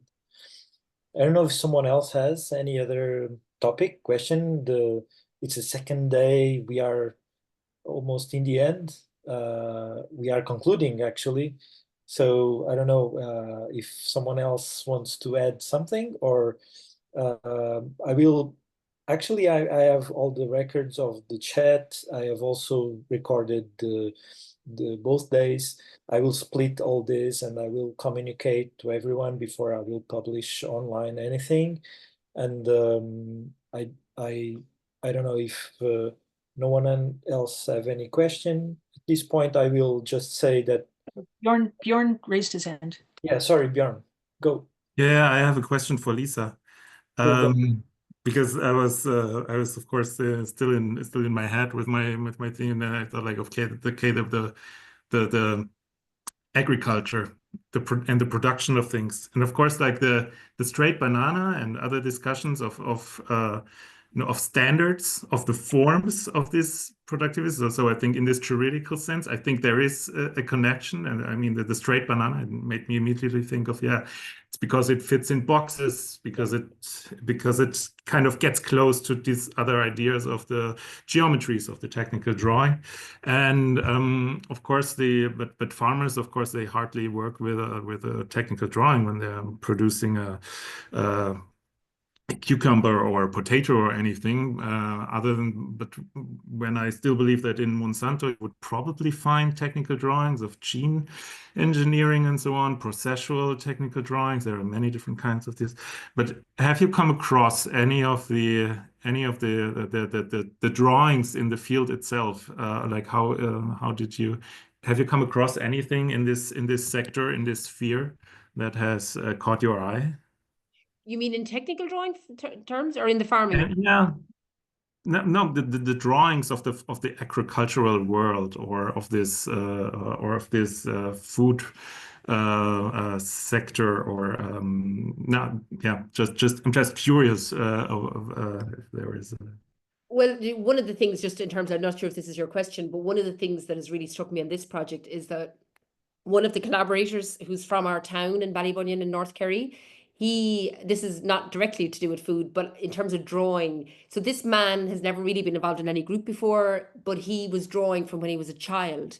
So the excitement of starting this project, and this man in our project called Sean has drawings from 45 years ago, where he went out drawing every day with a journal and drew all the birds in our town as they existed 45 years ago. So as our project now, we're taking that to the Museum of Modern Art. And this is the most amazing record of magic that somebody drew without anybody else really drawing around him, but he felt it was important to record these journals. And I just think that's magic, and that he's turned up in our project, and that has happened a lot with farmers. Like we made journals for everybody, so everybody had a journal to record. And people stopped drawing. That's the thing. Like, so many farmers said to me, I used to draw when I was 5, and now I'm 65 and I don't draw anymore. And I just think and I totally understand what you're saying about the technical drawing, but I just think there is a magic in drawing. And When you see his drawings from 45 years ago in this small town in the west of Ireland, and that he's saying, oh my goodness, there was this many curlews, there was this many birds, and in terms of extinction, they're gone. They're gone. So the ecologists working with us now are spending 24 hours a day watching the last 2 curlews, whereas 45 years ago in his drawings, they were lots of them, and they were in our skies every night. So I don't know, it's amazing to me. I never really thought that I'd be back drawing. I was doing all sorts of technical stuff. I was making films, I was doing all that. But now, if I don't leave now, talking of food, I shall be divorced. And I really need to go eat because I am now good 20 minutes over time. But thank you for all your questions. And I'm sorry I have to leave. And thank you. And I really must go because I am very late. And enjoy your Friday night. Yeah, listen, thanks everybody. Thank Bye. Bye, Lisa. Bye. And while she's departing, though, I mean, Lisa evokes this notion of the magical. And if I think about magic as an act of transformation or transmutation, and Nishita touched on magic in multiple ways, like I'm not backing off of that term, you know. So if we're looking for, you know, a kind of making something from nothing, I think that's what drawing has as its core, is this deep inventional capacity, you know, to really generate and create from a void. And I think everyone has touched on that in a way that is deeply inspiring. And I'm ready to write and to draw, you know, in the wake of this. And and I'm noticing the snow outside. I'm like, what? So, well, I think we are more or less in the conclusion. I'm also like on my timing and stuff, but I will compromise myself with the communicating with everyone, with sending all the emails and talking about the pieces of chat and video and the next steps for the publication. So I will contact everyone and we'll spread the word. From my side, I will thank you, Chiara, Sarah, everyone that had been here yesterday and today, and they are still here.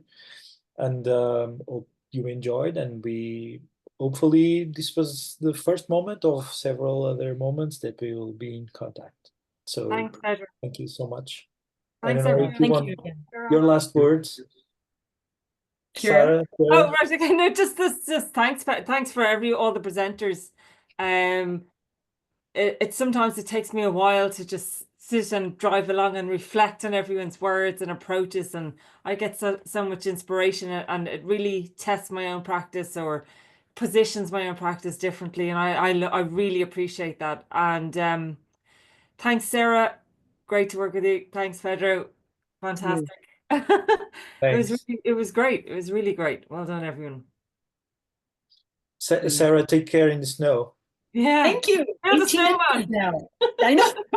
Snow angels. I will stop parking. But again, thank you everyone for being part of this, absent or present. And Pedro, we look forward to more. And again, thank you for all of your communicative lifting. It is so appreciated. Thank you so much. Stay well. Bye. Bye. You too, everyone. Be well. Good night.